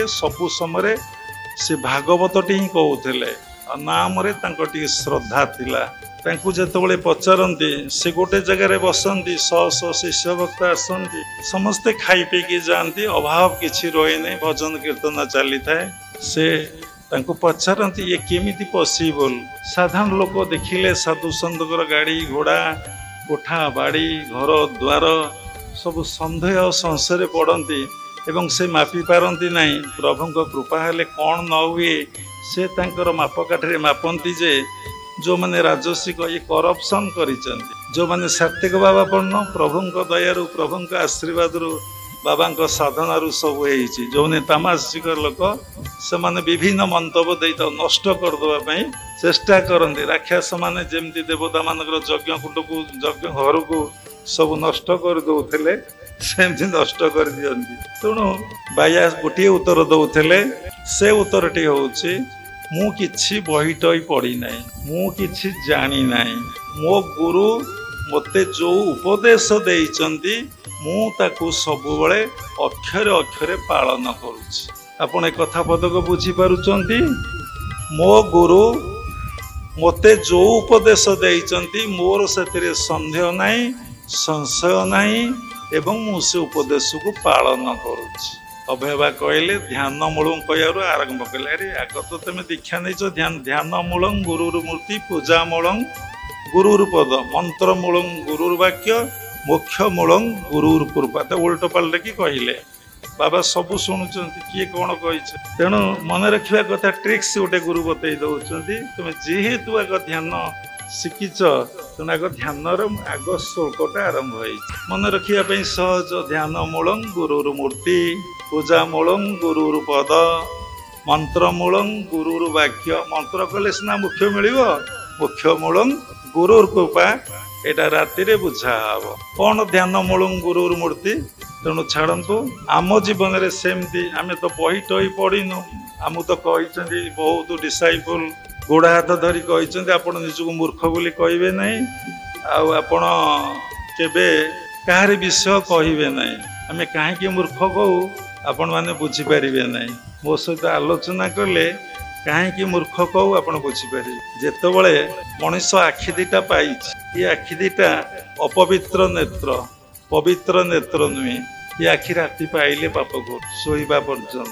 ସେଥିଲାଗି ବିଲମଙ୍ଗଳ କ'ଣ କଲେ, ଚକ୍ଷୁ ଦିଟାକୁ ନଷ୍ଟ କରିଦେଲେ ସୁନ୍ଦରୀ କନ୍ୟାର ରୂପଟାକୁ ଦେଖି, କହିଲେ ସମୟ ଯିବ। ତେଣୁ ଯଦି ଏ ଆଖି ଭଗବାନଙ୍କୁ ଦର୍ଶନ ନ କଲା ତାହେଲେ ଏ ଆଖି ଥାଇକି ଲାଭ କ'ଣ ଅଛି? କେତେ ପାପ ଦେଖିବ, କେତେ ବି ପୁଣ୍ୟ ଦେଖି, ପୁଣ୍ୟ ବହୁତ କମ୍। ସବୁବେଳେ ଲାଇକ୍ ଡିସଲାଇକ୍ ଭିତରେ ମନଟା ରହୁ, ସବୁ ସମୟରେ ଲାଇକ୍ ଡିସଲାଇକ୍କୁ କ୍ରସ୍ କରିପାରୁନାହିଁ। ତାପରେ ପାଟି ଥାଇ ଯଦି ଭଗବତ ପ୍ରସଙ୍ଗ ଆପଣ ଦୀପଦ କିଏ ବ୍ୟକ୍ତ କରିପାରୁନ, ଅଲଗା କଥା ବହୁତ ସୁନ୍ଦର ଭାବରେ ନନଷ୍ଟପ୍। ମଧୁସ୍ମିତା ମା ଇଂଲିଶରେ କଥାବାର୍ତ୍ତା ହେବେ ଫରେନ୍ ଲୋକଙ୍କ। ବାପାରେ ବାପ କି English PG post graduate student ବାଣୀ ବିହାରର। କେତେ ଏଇ ପୋଲାଣ୍ଡରେ ମା ରହିଛନ୍ତି 40 ବର୍ଷ ହେଲାଣି ଫରେନ୍ରେ, 40ଟା କଣ୍ଟ୍ରି। ମୁଁ କହିଲି ମା ଟିକେ କୁହନ୍ତୁ। ନା ନା ନା, I am baby, small baby, ଏବେ ଦୀକ୍ଷା ହେଇଛି। ଆଉ ଇଂଲିଶରେ ନନଷ୍ଟପ୍ କଥା ହେଉଛନ୍ତି। କାହିଁକି? ଏ ବିଷୟରେ ଶ୍ରଦ୍ଧା ନାହିଁ, ଏ ସଂସ୍କାର ନେଇ ସେ ଆସିନାହାନ୍ତି। କିଛିଟା ସୁସଂସ୍କାର ଅଛି ବୋଲି ବାବାଙ୍କ ପାଖରେ ପହଞ୍ଚିଛନ୍ତି, ଦୀକ୍ଷା ଗ୍ରହଣ କରିଛନ୍ତି, ନିଶ୍ଚିନ୍ତ ହେବେ।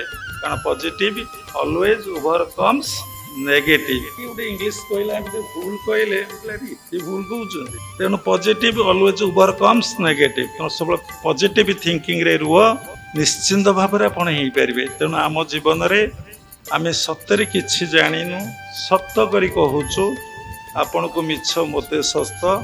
ମୁଁ କୌଣସି ଜିନିଷ ଗୋଟିଏ ଶ୍ଳୋକକୁ କଣ୍ଠସ୍ଥ କରିନାହିଁ, ଭାଗବତକୁ ମୁଖସ୍ଥ କରିନାହିଁ। ଦେଖନ୍ତୁ ଜୀବନଟା କେମିତି କଟିଛି, ସଂକ୍ଷେପରେ କହିଦେଉଛି। 40 ବର୍ଷ ମୁଁ କୌଣସି ଗୁରୁଙ୍କ ଠାରୁ ଅର୍ଥ ଆଣିନାହିଁ, ଗଭର୍ଣ୍ଣମେଣ୍ଟ ସାହାଯ୍ୟ ଆଣିନୁ। ଆଜି 2ଟା ଆଶ୍ରମ, ଭୁବନେଶ୍ୱର ଗୋଟେ ଧ୍ୟାନ କେନ୍ଦ୍ର, ପୁଣି ବୃନ୍ଦାବନରେ ଗୋଟେ ଆଶ୍ରମ ହେବାକୁ ଯାଉଛି। ଜଣେ ସାଧକ କେତେ ପ୍ରଚେଷ୍ଟାରେ କରିଥିବ, ତା ଭିତରେ ସେ ଧ୍ୟାନ କରିଥିବ, ତା ଭିତରେ ଏତେ କାମ କରିଥିବ, ଏତେ ସବୁ କରିଥିବ, ସେ କେଉଁ ଥିଙ୍କିଂରେ ସବୁବେଳେ ରହୁଥିବ। ଆପଣ 10 ବଗରା କୋଠା କି 5 ବଗରା କୋଠା କରି ଆପଣ ବ୍ୟସ୍ତ ହେଇଛନ୍ତି, ଗୋଟେ ଗାଡ଼ି କରିକି ବ୍ୟସ୍ତ ହୋଇପଡ଼ିଛି ଗୋଟିଏ ଫଙ୍କସନ୍ରେ ଆଉ ଗୋଟେ ଫଙ୍କସନ୍ କରିବା ପାଇଁ। ଆଉ ଆପଣଙ୍କର ମାଇଣ୍ଡ ଚାହୁଁ କେବଳ ତା ମୂଳରେ ଜୟ ଜୟ ଶ୍ରୀ ଗୁରୁଦେବ ତମ ପ୍ରଣାମ କର। ତୁମକୁ ମୁଁ ପ୍ରଣାମ କରେ ଶ୍ରୀ ଗୁରୁଦେବ, ତୁମକୁ ମୁଁ ପ୍ରଣାମ କରେ।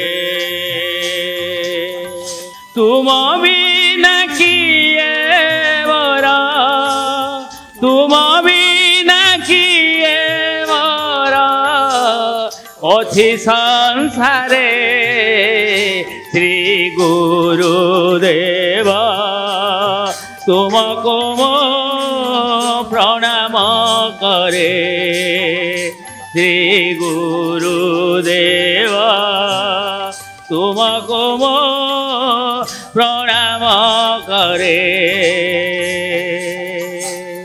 ତୁମେ ମୋର ଭଗବାନ, ତୁମେ ମୋ ପ୍ରାଣ, ମୋ ଜୀବନେ ଯାହା କିଛି ତୁମରି ଦାନ, ତୁମେ ପରିବ୍ୟାପ୍ତ ମୋର, ତୁମେ ପରିବ୍ୟାପ୍ତ ମୋର ସର୍ବ ଶରୀରରେ ଶ୍ରୀ ଗୁରୁଦେବ, ତୁମକୁ ମୁଁ ପ୍ରଣାମ କରେ ଶ୍ରୀ ଗୁରୁଦେବ, ତୁମକୁ ମୁଁ ପ୍ରଣାମ କରେ। ତୁମେ ମୋର ଭାଗବତ, ତୁମେ ମୋ ଗୀତା,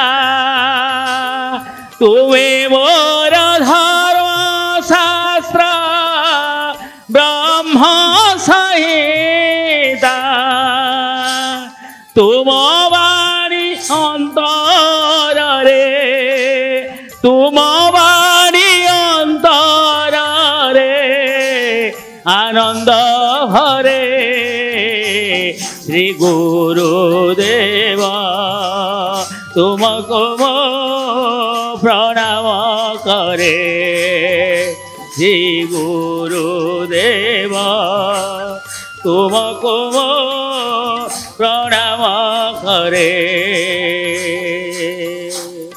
ତୁମେ ମୋର ମାତା ପିତା, ତୁମେ ମୋ ବନ୍ଧୁ, ତୁମେ ମୋ ପଥର ସାଥୀ କରୁଣା ସିନ୍ଧୁ, ତୁମକୁ ମୁଁ ଦେଖୁଅଛି, ତୁମକୁ ମୁଁ ଦେଖୁଅଛି ପ୍ରତି ଶ୍ୱାସରେ ଶ୍ରୀ ଗୁରୁଦେବ, ତୁମକୁ ମୁଁ ପ୍ରଣାମ କରେ ଶ୍ରୀ ଗୁରୁଦେବ, ତୁମକୁ ମୁଁ ପ୍ରଣାମ କରେ। ଦିଅ ମୋର ଅନ୍ତରରେ ଅସୀମ ଶକ୍ତି, ଦିଅ ମୋର ମନ ପ୍ରାଣେ ତୁମରି ଭକ୍ତି, ତୁମକୁ ପାଇ ମୋ ଧନ୍ୟ, ତୁମକୁ ପାଇ ମୋ ଧନ୍ୟ ଏ ଜୀବନରେ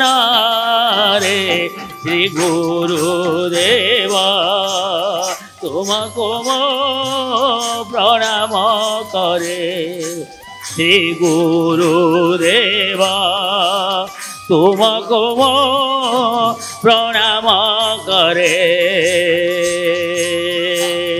ତୁମ ବିନା କିଏ ମୋର, ତୁମ ବିନା କିଏ ମୋର ଅଛି ସଂସାରେ শ্রী গুরুদেবা তোমাকে মো প্রণাম করে শ্রী গুরুদেবা তোমাকে মো প্রণাম করে শ্রী গুরুদেবা তোমাকে মো প্রণাম করে শ্রী গুরুদেবা তোমাকে মো প্রণাম করে।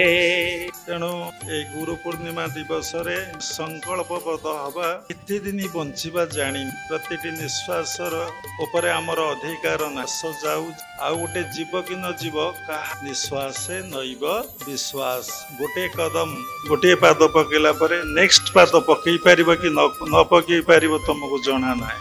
ତେଣୁ ଗୁରୁଙ୍କୁ ଭଲ ପାଆନ୍ତୁ ଗୁରୁଙ୍କୁ ଶ୍ରଦ୍ଧା କରନ୍ତୁ ଆଉ ନିଜକୁ ଗୁରୁଙ୍କ ନିକଟରେ ସମର୍ପଣ କରିଦିଅନ୍ତୁ ଆଉ ଜୀବନରେ ମନ୍ତ୍ରମୂଳ ଗୁରୁର ବାକ୍ୟ କରନ୍ତୁ। ଦେଖନ୍ତୁ ଆପଣ ଜୀବନ କେତେ ସରସ ସୁନ୍ଦର ଆନନ୍ଦ ପ୍ରେମମୟ ହେବ। ଆପଣ ସବୁ କ୍ଷେତ୍ରରେ ପ୍ରତ୍ୟେକ କ୍ଷେତ୍ରରେ ଆପଣଙ୍କୁ ଗୁରୁଦେବ ରକ୍ଷା କରିବେ କାରଣ ନିଜେ ଭଗବାନ କହିଛନ୍ତି ମୁଇଁ ହିଁ ବସଇ ଗୁରୁ ଦେ ବାବା ପୁଣି ରିପିଟ୍ କଲେ ମୋ ତ ଗୁରୁ ଭିନ୍ନ ନୁହେଁ ଏଇ କଥାକୁ ଚିନ୍ତନ କରନ୍ତୁ। କାହିଁକି ମୁଁ କହିବି ଗୁରୁ ବ୍ରହ୍ମା ଗୁରୁ ବିଷ୍ଣୁ ଗୁରୁଦେବ ମହେଶ୍ୱର ଗୁରୁ ସାକ୍ଷାତ ପରମ ବ୍ରହ୍ମ ତସ୍ମୈ ଶ୍ରୀ ଗୁରବେ ନମ।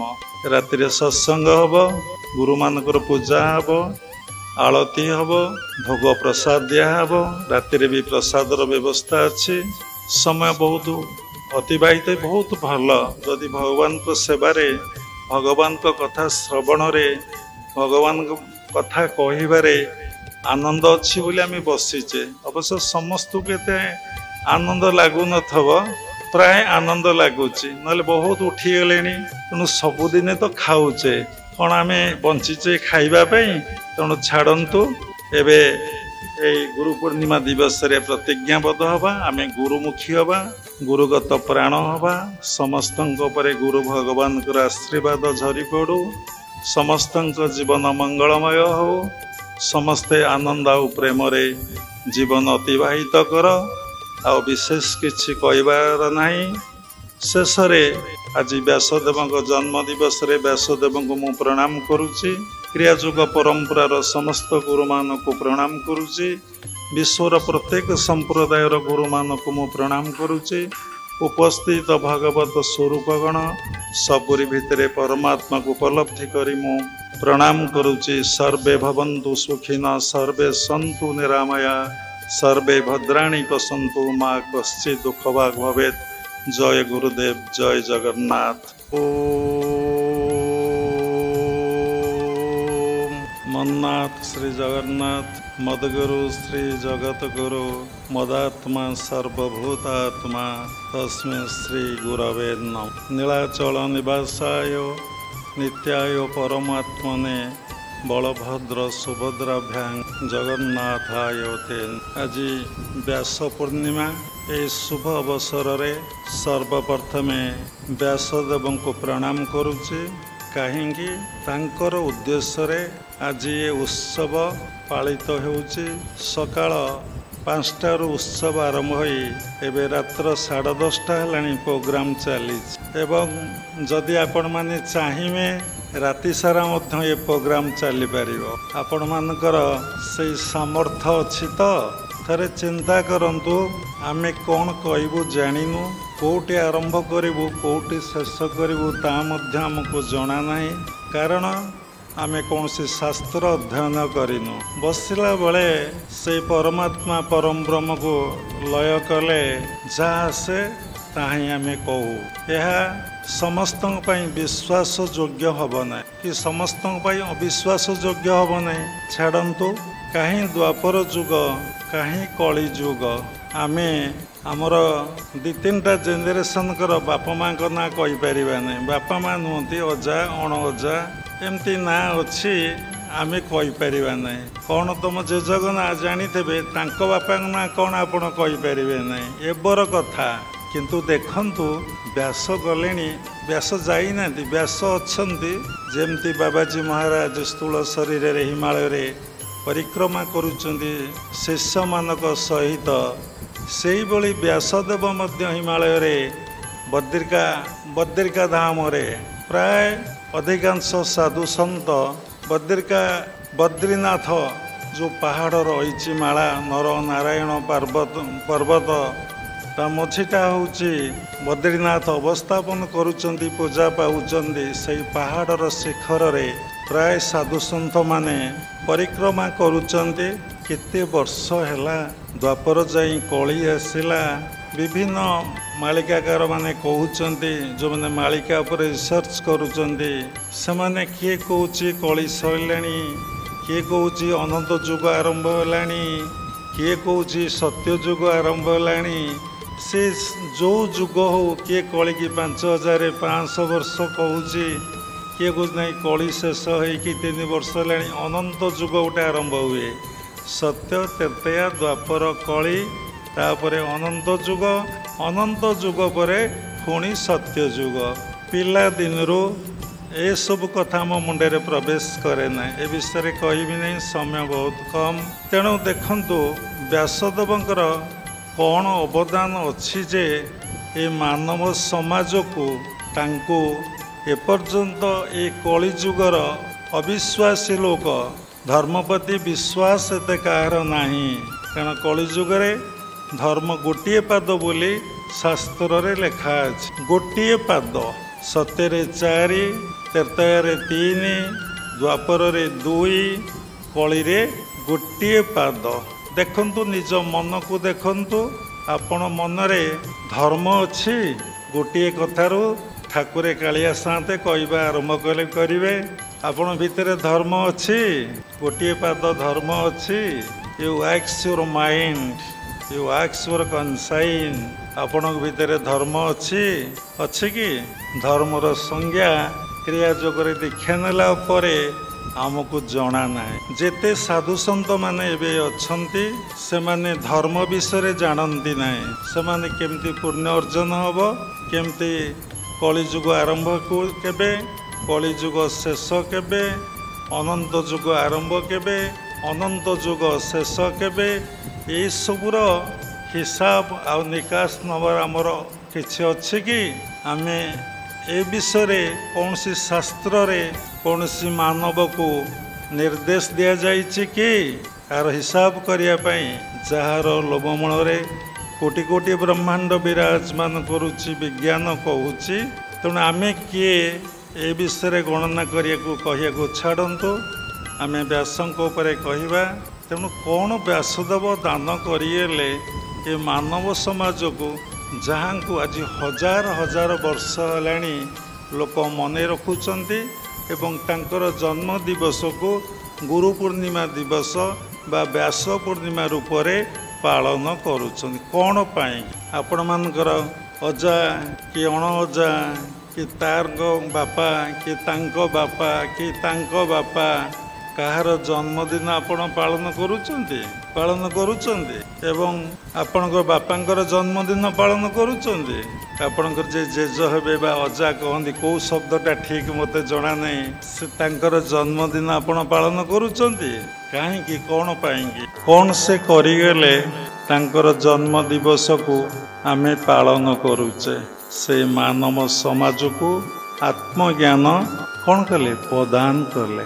ଆଉ କ'ଣ କରିଛନ୍ତି କି? ଆତ୍ମଜ୍ଞାନ ପ୍ରଦାନ କରିଦେଇଛନ୍ତି, ଦାନ କରିଦେଇଛନ୍ତି। ତାହେଲେ ଆତ୍ମଜ୍ଞାନର କେତେ ପ୍ରଭାବ ରହିଛି? ସେଇ ଆତ୍ମଜ୍ଞାନ ପ୍ରଦାନ ଦ୍ୱାରା ବ୍ୟାସଦେବ ଚିରଞ୍ଜୀବୀ ହେଇଛନ୍ତି ଏବଂ ଯେପର୍ଯ୍ୟନ୍ତ ଏମିତି ଯୁଗକୁ ଯୁଗ ଏହି ମତେ ପରମାନନ୍ଦ ଏ ଜଗତେ ଯେପର୍ଯ୍ୟନ୍ତ ଚନ୍ଦ୍ର ଆଉ ସୂର୍ଯ୍ୟ ଥିବେ, ସେ ପର୍ଯ୍ୟନ୍ତ ବ୍ୟାସଦେବ ପୂଜା ପାଉଥିବେ। ତେଣୁ ଗୋଟେ କଥା ମନରେ ଆସେ, ସବୁ ହିନ୍ଦୁ ଦର୍ଶନ ଶାସ୍ତ୍ରରେ ଯାହା କୁହାଯାଉଛି ତାର ଯୌଗିକ ଅର୍ଥ ଗୋଟିଏ ରହିଛି, ଯୌଗିକ ବ୍ୟାଖ୍ୟା ମଧ୍ୟ ଅଛି। ତେଣୁ ବ୍ୟାସଦେବଙ୍କର ପିତା କିଏ ହେଲେ? ନା ପରାଶର। ମା କିଏ ହେଲେ? ନା ମତ୍ସ୍ୟଗନ୍ଧା। ଯେତେବେଳେ ପରାଶର ମତ୍ସ୍ୟଗନ୍ଧା ସଂସ୍ପର୍ଶରେ ଆସିଛନ୍ତି ବା ମତ୍ସ୍ୟଗନ୍ଧା ପରାଶରଙ୍କ ସଂସ୍ପର୍ଶରେ ଆସିଛନ୍ତି, ତ ମତ୍ସ୍ୟଗନ୍ଧାଙ୍କର ପରିବର୍ତ୍ତନ ହେଇ ସେ ପଦ୍ମଗନ୍ଧା ବା ଯୋଜନଗନ୍ଧାରେ ପରିଣତ ହେଇଛନ୍ତି। ଏଠି ପରାଶର କିଏ?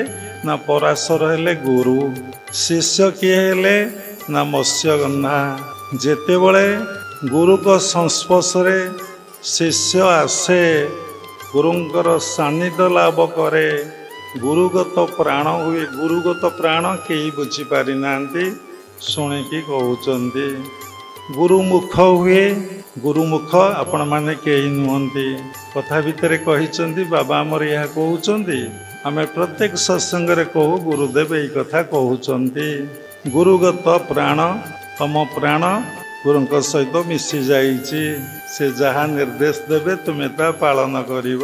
ତେଣୁ ଯେତେବେଳେ ମତ୍ସ୍ୟଗନ୍ଧା ପରାଶରଙ୍କ ସଂସ୍ପର୍ଶରେ ଆସିପାରୁ, ତାଙ୍କ ଭିତରେ ମତ୍ସ୍ୟଗନ୍ଧାଟା ରୂପାନ୍ତରିତ ହେଇ ଶୁଦ୍ଧ ପବିତ୍ର ହୋଇ ପଦ୍ମଗନ୍ଧା ବା ଯୋଜନଗନ୍ଧାରେ ପରିଣତ ହେଇଛି। କ'ଣ ହେଇଛନ୍ତି? ନା ପରାଶର ଆଉ ମତ୍ସ୍ୟଗନ୍ଧା ମିଳନରୁ କାହାର ଜନ୍ମ ହେଲା? ନା ବ୍ୟାସଦେବଙ୍କର ଜନ୍ମ ହେଲା। ବ୍ୟାସଦେବ ହେଉଛନ୍ତି ବିଶାଳ ବୁଦ୍ଧି ସମ୍ପନ୍ନ, ଧୀ ଶକ୍ତିବାନ।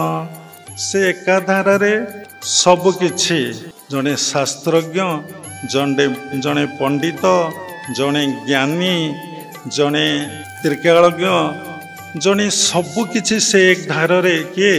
ନା ବ୍ୟାସଦେବ ସବୁକିଛି। ତେଣୁ ସେଇଭଳି ପରାଶର ମତ୍ସ୍ୟଗନ୍ଧାଙ୍କ ମିଳନରୁ ଯେଭଳି ବ୍ୟାସଦେବଙ୍କର ଜନ୍ମ, ବ୍ୟାସ ଅର୍ଥ ବିଶାଳ ବୁଦ୍ଧି ସମ୍ପନ୍ନ, ବିଶାଳ ଧୀଶକ୍ତି ସମ୍ପନ୍ନ। ସେଇଭଳି ଗୁରୁଙ୍କର ସଂସ୍ପର୍ଶରେ ଯେତେବେଳେ ଶିଷ୍ୟ ଆସିବ, ଗୁରୁପଦତ୍ତ ସାଧନାକୁ ସେ ଅଭ୍ୟାସ କରିବ ବା ପ୍ରାକ୍ଟିସ୍ କରିବ, ତା ଭିତରେ ବ୍ୟାସଙ୍କର ଜନ୍ମ ହେବ। କ'ଣ ହେବ? ନା ତୁମେ ବିଶାଳ ଧୀଶକ୍ତି ସମ୍ପନ୍ନ, ବିଶାଳ ବୁଦ୍ଧି ସମ୍ପନ୍ନ, ବିଶାଳ ଜ୍ଞାନୀ, ସବୁକିଛି ମହତ ଗୁଣର ତୁମେ ଅଧିକାରୀ ହେବ। ଏକାଧାରରେ ସବୁକିଛି ତୁମ ପାଇଁ ସମ୍ଭବପର। ତେଣୁ ଯେତେବେଳେ ତୁମେ ଜ୍ଞାନର ଅଧିକାରୀ ହେବ, ଇଂଲିଶରେ ଗୋଟେ କୁହାଯାଏ ନଲେଜ ଇଜ ପାୱାର। ଯାହା ପାଖରେ ଜ୍ଞାନ ଅଛି ସାରା ଦେଶ ବିଦେଶରେ ବୁଲି ଆସିପାରିବ।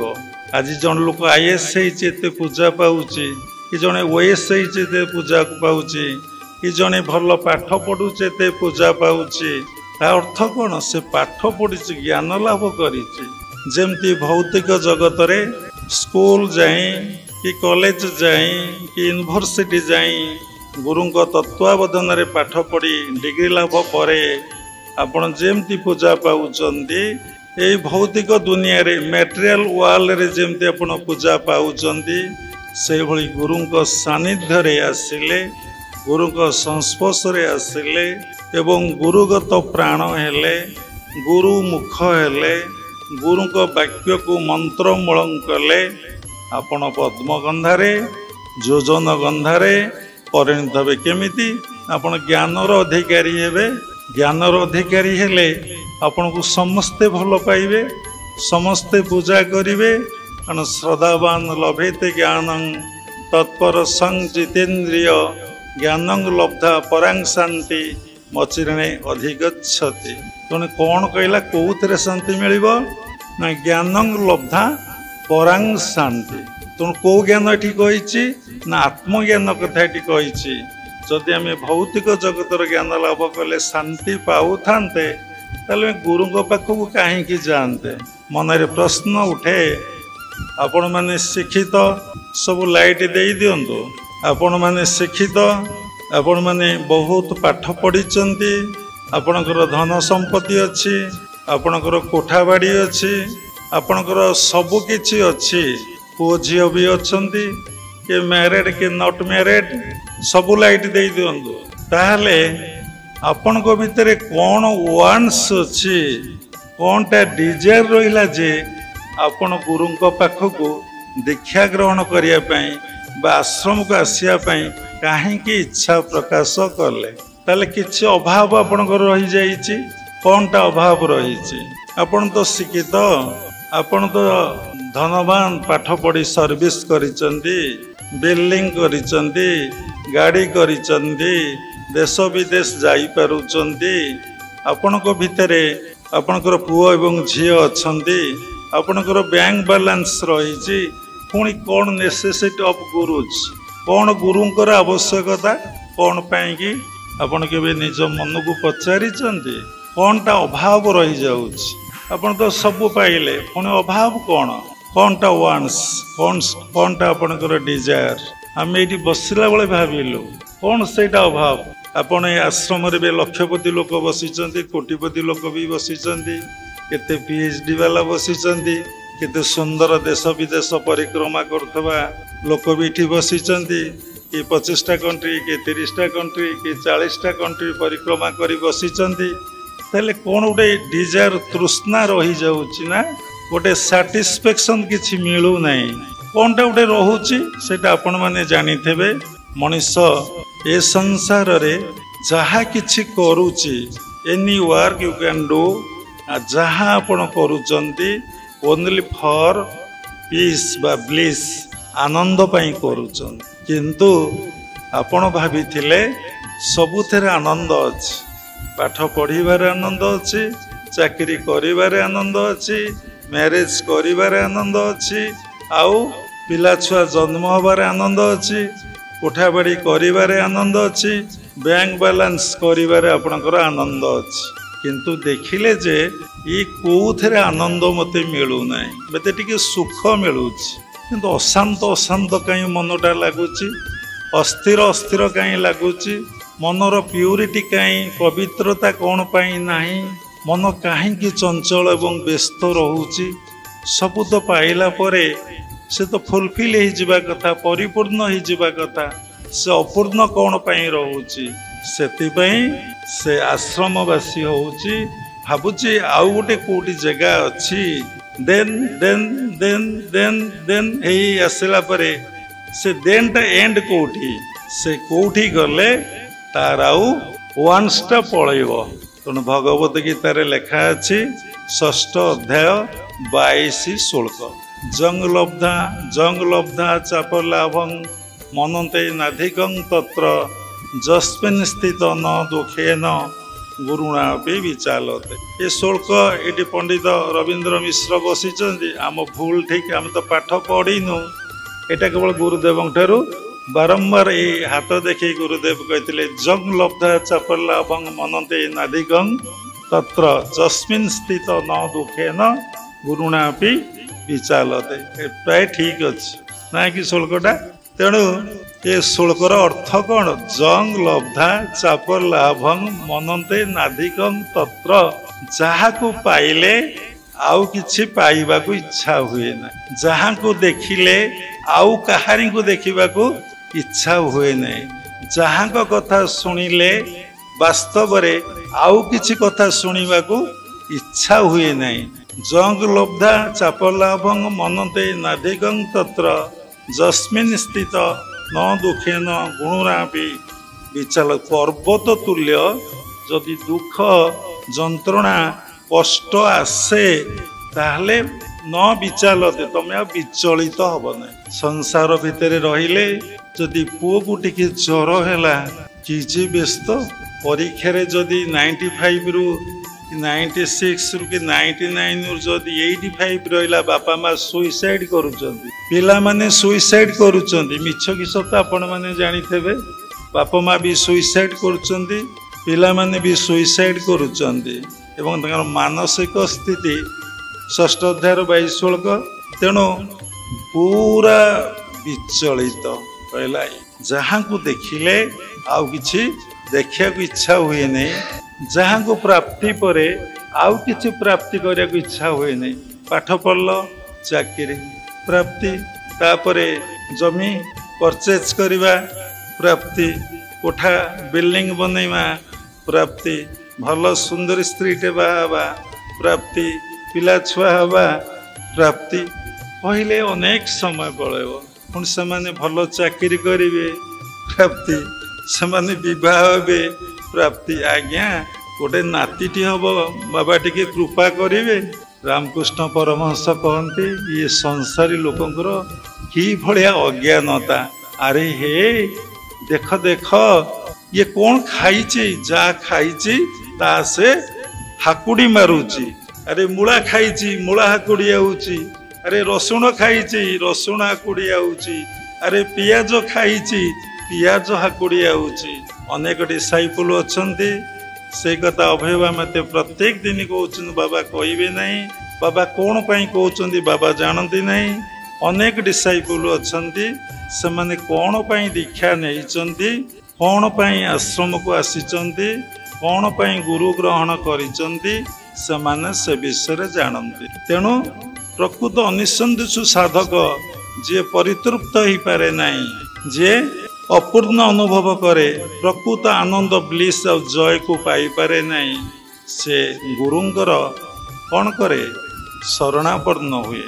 ଗୁରୁ ଅର୍ଥ ସମସ୍ତେ ଆପଣମାନେ କହିଲେ କିନ୍ତୁ ଆମେ ସେଇଟାକୁ ସ୍ୱୀକାର କଲୁ ନାହିଁ। ଗୁ ଅର୍ଥ ଅନ୍ଧକାର, ରୁ ଅର୍ଥ ଆଲୋକ। ଏମିତି ସେଣ୍ଟେନ୍ସ କେତେବେଳେ କହିବେ ନାହିଁ। କ'ଣ ଅନ୍ଧକାରରୁ ଆଲୋକ ଆଣନ୍ତି? ଗୁରୁ କାହିଁ ଅନ୍ଧକାରରୁ ଆଲୋକ ଆଣିବେ? ଆପଣ ଘର ଯଦି ଅନ୍ଧକାର ହେଇଛି ଆପଣ ଲାଇଟ୍ ଆଣିବେ, ଲଗେଇଦେବେ, ଆଲୁଅ ହେଇଯିବ। ଆପଣ ଘର ତ ଅନ୍ଧକାର ଅଛି, ଏଇ ତ ଲାଇନ୍ ଯାଇଥିଲା, ଏ ଲାଇନ୍ ଆସିଲା, ଲାଇଟେଡ୍ ହେଇଗଲା। ନହେଲେ ଜେନେରେଟର ଲଗେଇବା, ବିଭିନ୍ନ ପ୍ରକାର ଇଲେକ୍ଟ୍ରିକ୍ ସୃଷ୍ଟି କରିକି ଜାଳିଦେଲେ ଅନ୍ଧକାର ପଳେଇବ। ଗୁ ଅର୍ଥ ଅନ୍ଧକାର, ରୁ ଅର୍ଥ ଆଲୋକ। ଏଇ ଯୋଉ ବ୍ୟାଖ୍ୟା ଆମକୁ ଗୁରୁଦେବ କହିଥିଲେ ଏମିତି ବ୍ୟାଖ୍ୟା କେବେ କରିବେ ନାହିଁ। ସେ ଗୋଟେ ଶ୍ଲୋକ କହିଥିଲେ, ମୋର ମନେ ଅଛି, ଆମେ କିନ୍ତୁ ପଢିନୁ। ଗୁହାତି ଅତି ଗୁହ୍ୟସତା ଯତ୍ ତତ୍ ଗୁ ତତ୍ ରୂପ ପ୍ରକାଶୟନ୍ତି ଇତି ରୁ। ବାବା ଠିକ ଅଛି। ଗୁହାତି ଅତି ଗୁହ୍ୟସତା ଯତ୍ ତତ୍ ଗୁ ତତ୍ ରୂପ ପ୍ରକାଶୟନ୍ତି ଇତି ରୁ। ଗୁଣରୁ ଅତୀତ, ରୂପରୁ ବର୍ଜିତ ହେମନ୍ତ ଗୁରୁ ଯେ ଭଗବାନ। ଗୁଣରୁ ଅତୀତ ଏ କଥା କିଏ କହୁଛ? କେହି ଆଜି କହିଛ? ରୂପରୁ ବର୍ଜିତ, ଗୁଣରୁ ଅତୀତ, ତ୍ରିଗୁଣ ରହିତ, ଭାବାତୀତ, ଜ୍ଞାନାତୀତ, ଦ୍ୱନ୍ଦ୍ୱାତୀତ, ବ୍ରହ୍ମାନନ୍ଦମ ପରମ ସୁଖଦମ କେବଳଂ ଜ୍ଞାନ ମୂର୍ତ୍ତିମ୍ ଦ୍ୱନ୍ଦ୍ୱାତୀତଂ ଗଗନ ସଦୃଶଂ ତତ୍ତ୍ୱମସାଦି ଲକ୍ଷ୍ୟಂ ଏକଂ ନିତ୍ୟଂ ବିମଳମ୍ ଅଚଳଂ ସର୍ବାଦି ସାକ୍ଷୀଭୂତଂ ଭାବାତୀତଂ ତ୍ରିଗୁଣ ରହିତଂ ସଦଗୁରୁତ୍ୱଂ ନମାମି। ତାକୁ ବ୍ୟାଖ୍ୟା କଲେ ଏବେ ବହୁତ ସମୟ ଯିବ। ଭାବାତୀତଂ ଗୁରୁ ଭାବରେ ନାହାନ୍ତି, ତ୍ରିଗୁଣ ରହିତ ତମ ଗୁଣରେ ନାହାନ୍ତି, ରଜଗୁଣରେ ନାହାନ୍ତି, ସତ୍ୱଗୁଣରେ ନାହାନ୍ତି। ଭାବାତୀତଂ ତ୍ରିଗୁଣ ରହିତଂ, ଯିଏ ଏଥିରୁ ରହିତ ହେଲା ଲାଷ୍ଟ ପଦଟି କହିଲି ସଦଗୁରୁ ତ୍ୱଂ ନମାମି। ସେଇ ଗୁରୁଙ୍କୁ ମୁଁ ପ୍ରଣାମ କରୁଛି। ନମାମି ଅର୍ଥ ପ୍ରଣାମ। ତେଣୁ କହିଲେ ଏଇ ଶ୍ଲୋକକୁ ଯଦି ଆମେ ଏବେ ବ୍ୟାଖ୍ୟା କରିବୁ, ମନରୁ ଆସୁଛି, ମୁଁ କୌଣସି ସ୍କ୍ରିପ୍ଚରରେ କୌଣସି ବହିରେ ପଢ଼ିନି। ଅହଙ୍କାର ଆପଣମାନଙ୍କୁ ଲାଗୁଥିବ, ବସି ଭାବେ ସାଧନା କରିସାରିଲା ପରେ କ'ଣ ବ୍ରହ୍ମାନନ୍ଦମ ପରମ ସୁଖଦମ। ଏଇଠି କହିଲା ସୁଖ, ପୁଣି ପରମ ସୁଖ, ପୁଣି କହିଲା ଆନନ୍ଦ, ପରମାନନ୍ଦ, ବ୍ରହ୍ମାନନ୍ଦ। ଯିଏ ପରମାନନ୍ଦ ସେଇ ବ୍ରହ୍ମାନନ୍ଦ।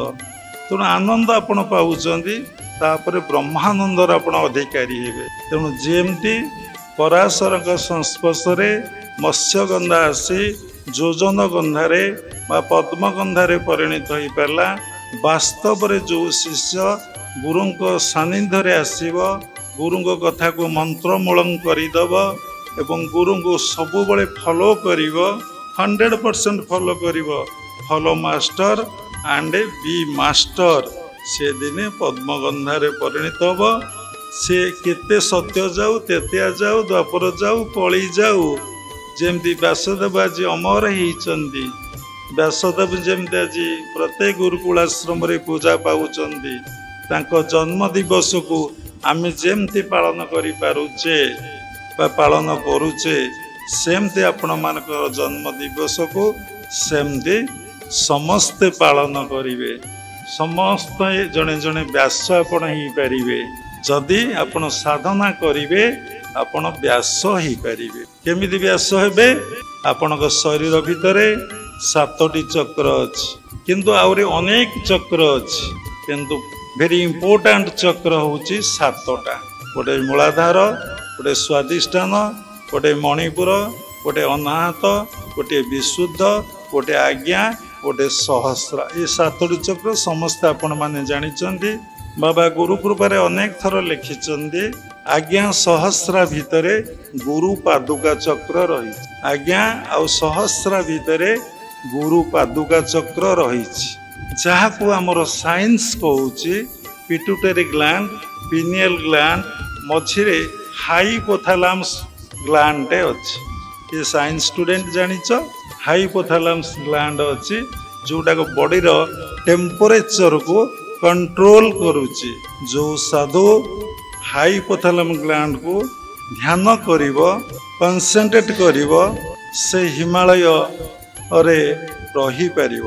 ଯେତେ ବରଫ ବର୍ଷା ହଉ ତା ବଡ଼ିର ଟେମ୍ପରେଚର ସବୁ ବାଲାନ୍ସ ରହିବ। ଯେମିତି ଫରେନ୍ କଣ୍ଟ୍ରି ମାନଙ୍କରେ ରୁମ୍ ଭିତରେ ଥଣ୍ଡା ଦିନରେ ଗରମ ଦିନରେ କିଛି ଲାଗୁନାହିଁ, ସେଇଭଳି ଆପଣ ବଡ଼ି ବରଫ ଭିତରେ ବସିପାରିବେ, ରହିପାରିବେ। କହିଲେ ତ ଗୋଟେ କଥାରୁ ଅନେକ କଥା ଆମେ କହିଛୁ, ଆସି ଅଧଘଣ୍ଟେ ହେବାକୁ ବସିଲାଣି, କିଛି ଆରମ୍ଭ ହେଇନାହିଁ। ତେଣୁ ସେଇ ଗୁରୁ ପାଦୁକା ଚକ୍ରକୁ ଯେତେବେଳେ ଧ୍ୟାନ କରିବାର କୌଶଳ ଗୁରୁ ବତେଇ ଦିଅନ୍ତି, ସେଇ ଗୁରୁ ପାଦୁକା ଚକ୍ରକୁ ଧ୍ୟାନ କଲେ ତାହେଲେ ସାଧକ କ'ଣ କରିବ ନା ଗୁରୁ କୃପା ପ୍ରାପ୍ତି ହବ।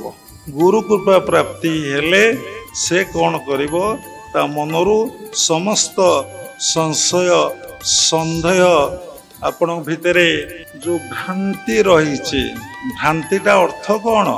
ରବାବା ଭ୍ରାନ୍ତି ଅର୍ଥ କ'ଣ? ତତ୍ତ୍ୱ ବୁଝିଲେ ତ୍ରୁଟି ଭ୍ରାନ୍ତି ଭବ ସାଗରୁ ତରି ଯାନ୍ତି। ଭ୍ରାନ୍ତି ଅର୍ଥ କ'ଣ? ଆମର ଭ୍ରାନ୍ତି ରହିଛି କ'ଣ ମା? ଭ୍ରାନ୍ତି ପୁରା ରଙ୍ଗ କନସେପ୍ଟ ଆମ ଭିତରେ ରହିଛି କ'ଣ ନା ମୁଁ ହେଉଛି ଗୋଟେ ବଡି, ମୁଁ ହେଉଛି ଗୋଟେ man, I am a woman, I am a gentleman, I am a man, I am a ବିଭିନ୍ନ କାଷ୍ଟ। ଏ ଭ୍ରାନ୍ତି ଆମ ଭିତରେ ରହିଛି। ଇଲୁଜନ୍, ଇଲୁଜନ୍ କହିଲେ ଇଂଲିଶରେ ହେବ ମୋତେ ଜଣା ନାହିଁ, ପାଠ ତ ନାହିଁ, ଆଉ କେମିତି କୁହାହେବ? ସେଇଟା କ'ଣ ଭ୍ରାନ୍ତିର ଇଂଲିଶ? ଇଲୁଜନ୍, କନଫ୍ୟୁଜ୍ ଇଲୁଜନ୍। ତେଣୁ ତତ୍ତ୍ୱ ବୁଝିଲେ ତ୍ରୁଟି ଭ୍ରାନ୍ତି ଭବସାଗରୁ ତରି ଯାଆନ୍ତି। ଯେତେବେଳେ ଆପଣଙ୍କ ଭିତରେ ଭ୍ରାନ୍ତିଟା କଟିଯିବ, ଭବସାଗରୁ ତରି ଯାଆନ୍ତି, ଆପଣ ଭବସାଗରରୁ ତରିଯିବେ। ଆମର ତ ସବୁ ଅଛି, ଆମେ ପୁଣି ଗୁରୁକୁଳ ଆଶ୍ରମକୁ ଯିବା ପନିସମେଣ୍ଟ ପାଇବା ନାଇଁକି? କେତେ କେତେ ବଡ଼ ବ୍ୟକ୍ତିତ୍ୱ, କେତେ କେତେ ବଡ଼ ଜ୍ଞାନୀ ଆମକୁ ପୁଣି କେତେ ଆମ ଘରେ ହୋମ୍ ମିନିଷ୍ଟର ଆମ ଘରେ ଅଛନ୍ତି, ଫାଇନାନ୍ସ ମିନିଷ୍ଟର ଆମ ଘରେ ଅଛନ୍ତି ନାଇଁକି? ଆମ ଘରେ ଡିଫେନ୍ସ ମିନିଷ୍ଟର ଅଛନ୍ତି, ଆମ ଘରେ ସେକ୍ରେଟାରୀ ଅଛନ୍ତି, PA ଅଛନ୍ତି ଆମମାନଙ୍କର। ଆପଣମାନଙ୍କର ନାହାନ୍ତି କି? ଆରେ ଆପଣଙ୍କର ମିସେସ୍ ହୋମ୍ ମିନିଷ୍ଟର ନୁହଁ? ଆପଣ ଯେଉଁଟା କହିବେ ଯଦି ସେ ମା ସାଙ୍କସନ୍ ନ କରିବେ କ'ଣ ସେଇଟା ହେବ? କେବେ ହେବ? ଫାଇନାନ୍ସ ମିନିଷ୍ଟର ଅଛନ୍ତି, ଆପଣଙ୍କର ସବୁ ଡିଫେନ୍ସ ମିନିଷ୍ଟର ଅଛନ୍ତି, କୁକୁର ରଖିଛନ୍ତି ସବୁ। ଆପଣ ଗଲା ମାନେ ସେ ଆପଣଙ୍କୁ ପ୍ରୋଟେକ୍ସନ୍ ଦେଉନାହାନ୍ତି, ତାଙ୍କ ଘରୁ କ'ଣ କେହି ଯାଇପାରିବ? କେତେ କଥା ଥାଇକି ପୁଣି ଏ ସାଧୁଙ୍କ ପାଖରେ ଗାଳି, ଇଏ ପୁଣି ପାଠଶାଠ ପଢ଼ିନାହିଁ, ଆର ପୁଣି ଭିକ୍ଷା ଆମଠୁ ପଇସା ମାଗିବ, ପୁଣି ଆମ କାନ ମୋଡ଼ିବ, ଆମକୁ ବସ୍ ଉଠୁ କହିବ। ଆରେ ପୁଣି ତା ପାଖକୁ ଆମେ କାହିଁକି ଆସିବା? ଆମେ ନୁହେଁ, ସାରା ବିଶ୍ୱରେ ଲୋକମାନେ ଗୁରୁଙ୍କ ପାଖକୁ ଯାଉଛନ୍ତି। ଏତେ ରାତି ହେଲାଣି, ଏବେ ଖାଇକି ଆପଣମାନେ AC ଲଗେଇ ଶୋଇଥାନ୍ତେ। କି କଷ୍ଟ! ସକାଳେ 4 ଘଣ୍ଟା 3 ଘଣ୍ଟା, ମଧ୍ୟାହ୍ନରେ 4 ଘଣ୍ଟା, ଏବେ ପୁଣି 3 ଘଣ୍ଟା। ମଧୁସ୍ମିତା ମା ପୁରା ବ୍ୟସ୍ତ। 2 ଜଣ ମଧୁସ୍ମିତା ଅଛନ୍ତି, କିଏ ପୁଣି କଥାକୁ ବୁଝିବେ ଯେ ନା। ତେଣୁ କେତେ କଷ୍ଟ, କ'ଣ ପାଇଁକି, କାହିଁକି, କେଉଁଥିପାଇଁ? ହ୍ୱାଇ, ସବୁଥିରେ ହ୍ୱାଇ ଲଗାନ୍ତୁ। କାହିଁକି ଆମେ ଗୁରୁକୁଳ ଆଶ୍ରମକୁ ଆସିବା, ଗୁରୁଙ୍କ କଥା ମାନିବା। ଗୁରୁଦେବ ପୁଣି କ'ଣ କରିବେ ନା ଗୋଟେ ନୂତନ ଜୀବନ ଦେବେ, ନୂଆ ଲାଇଫ୍ ଦେବେ। ସେ ଲାଇଫ୍ରେ ଆମ ଜୀବନଟାକୁ ଗଢ଼ି ତୋଳିବାକୁ ପଡ଼ିବ। କ'ଣ ନା କମ୍ପ୍ଲିଟଲି ଗୋଟେ ରେଷ୍ଟ୍ରିକ୍ସନ୍ ଲାଇଫ୍, ପୁରା ଡିସିପ୍ଲିନ୍ ଲାଇଫ୍। ଆପଣ ଭେଜିଟେରିଆନ୍ ହେବେ, ପୁଣି ଦିନ ପରେ କହିବେ ହଁ ଆପଣ ପିଆଜ ରସୁଣ ଖାଆନ୍ତୁ, ପୁଣି କିଛି ଦିନ ପରେ କହିବେ ନାଇଁ ନା ନା ନା ନା ପିଆଜ ରସୁଣ ବି ଭୁଲ। ଆଜି କହିବେ ଗୁରୁଙ୍କୁ ସ୍ଥୂଳରେ ପୂଜା କର, କାଲି କହିବେ ସୂକ୍ଷ୍ମରେ ପୂଜା କର, ପରଦିନ କହିବେ କାରଣରେ ପୂଜା କର। ଆରେ ବାବାଜୀ ତ ପାଗଲା, ମୁଁ ତ ଏତେ ପାଠ ପଢ଼ିଥିଲି, ଗୋଟିଏ ପାଠ ପ୍ରଫେସର କହିଦେଲେ 2 × 2 = 4, a plus Veer whole square କ'ଣ a² b² + 2ab ନା କ'ଣ ବା ସେ ପାଠ ଆଉ ମନ ନାହିଁ।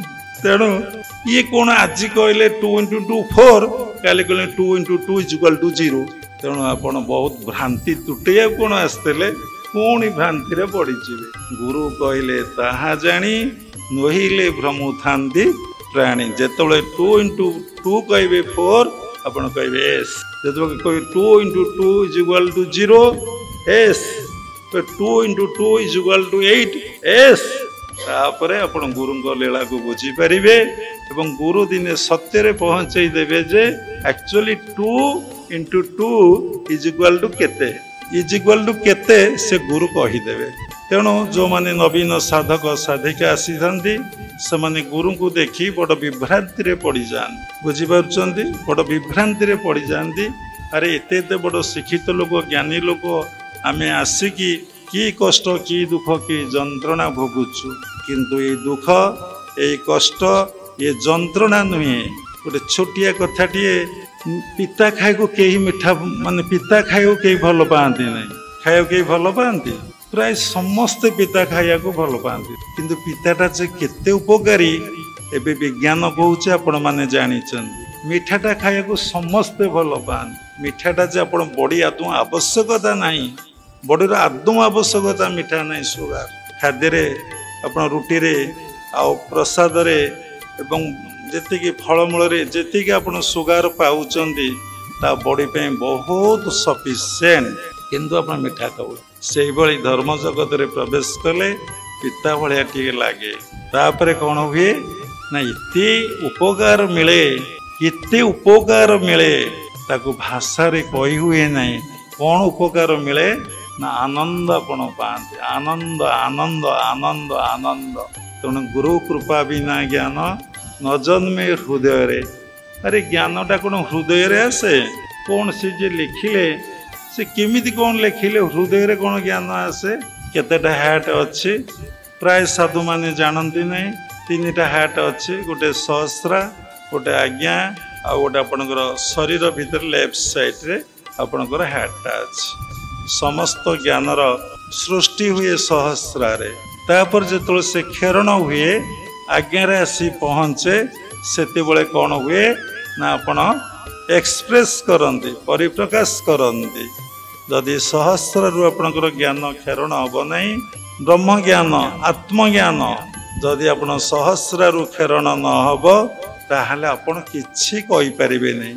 ଯେଉଁ ମହାପୁରୁଷ ମାନେ ସୁନ୍ଦର ସୁନ୍ଦର ଭଜନ ଲେଖିଛନ୍ତି, ସୁନ୍ଦର ସୁନ୍ଦର କଥା ସବୁ ଲେଖିଛନ୍ତି, ସେମାନେ ସହସ୍ରରୁ କ୍ଷରଣ ହେଇଛି ସେ ତାକୁ ଲେଖିଛନ୍ତି। ତେଣୁ ଜ୍ଞାନ ସବୁବେଳେ କେଉଁଠୁ ଆସେ ନା ହୃଦୟରୁ ଆସେ। ତେଣୁ ଆମେ ଗୁରୁଙ୍କର କେତେ ଥର ସାନ୍ନିଧ୍ୟ ଲାଭ କରୁଛେ, କେତେ ଆମେ ଗୁରୁଗତ ପ୍ରାଣ ହେଇପାରିଛେ, କେତେ ଆମେ ଗୁରୁମୁଖ ହେଇପାରିଛେ, କେତେ ଗୁରୁଙ୍କ ବାକ୍ୟକୁ ମନ୍ତ୍ର ଆମେ କରିଛେ, କେତେ କରିଛେ। ସ୍ଥୂଳରେ ଗୁରୁ ଅଛନ୍ତି, ତାଙ୍କୁ ଫୋନ୍ କରି ଡିସାଇପୁଲ ମାନେ କହୁଛନ୍ତି ଆଜି ଗୁରୁ ପୂର୍ଣ୍ଣିମା, ଆମକୁ ଟିକେ ଆଶୀର୍ବାଦ ଦିଅନ୍ତୁ, ଆମକୁ ଟିକେ କୃପା କରନ୍ତୁ। ଗୁରୁ କୃପା, ଗୁରୁ ଆଶୀର୍ବାଦ ଆପଣ ସଂସାରରେ ଭୌତିକ ଜଗତ ହଉ, ଆଧ୍ୟାତ୍ମିକ ଜଗତ ହଉ, ଆପଣ ବିନା କର୍ମରେ କେଉଁ ଫଳ ପ୍ରାପ୍ତି ହେଇଛି? ତାହେଲେ ଫୋନରେ ଯଦି ଗୁରୁ କୃପା ଆଉ ଆଶୀର୍ବାଦ ଭିକ୍ଷା କରାଯାଏ, ତା କେବେ ପ୍ରାପ୍ତି ହେବ? ତାହେଲେ ଗୁରୁ ଆପଣଙ୍କୁ ମିଛ କହିବେ ନା ସତ କହିବେ? ଗୁରୁ ଯିଏ ତା ପାଖରେ କ'ଣ ମିଛ ଅଛି? ସବୁର ଉର୍ଦ୍ଧ୍ୱରେ ଭାବାତୀତଂ ତ୍ରିଗୁଣ ରହିତଂ ସଦଗୁରୁତ୍ୱଂ। ପୁଣି କହିଲା ଏକଂ ନିତ୍ୟଂ। ଏକଂ ଅର୍ଥ କ'ଣ? ଏକ, ନିତ୍ୟଂ ସତ୍ୟ, ବିମଳ, ଆଉ ମଳି ନାହିଁ। ମନ ଭିତରେ କେତେ ଆବର୍ଜନା, କେତେ ଛନ୍ଦ ଆଉ କପଟ। ମନ ଭିତରେ କେତେ ପ୍ରକାର ପ୍ରଥମ ମହାନ ଲକ୍ଷ୍ୟ ନେଇ ସାଧକ ସାଧିକା ଗୁରୁଙ୍କ ପାଖକୁ ଆସିଥାନ୍ତି। ଆଜିକାଲି କଳି ଯୁଗରେ ପ୍ରକୃତ ଗୁରୁଙ୍କର ବହୁତ ଅଭାବ ଅଛି। ପ୍ରକୃତ ଗୁରୁ କ'ଣ ନା ଧର୍ମ ଲାଭ କିଏ ଆମକୁ କହିବ? ଆମର ପାପ ଦରକାର ନାହିଁ, ଆମର ପୁଣ୍ୟ ଦରକାର ନାହିଁ, ଆମର ଧର୍ମ ଦରକାର। କ'ଣ ଲେଖା ହେଇଛି? ଧର୍ମ ସିନା ଏକା ମହତ ପଣିଆ, ଆଉ ସବୁ କଥା ଅଢ଼େଇ ଦିନିଆ।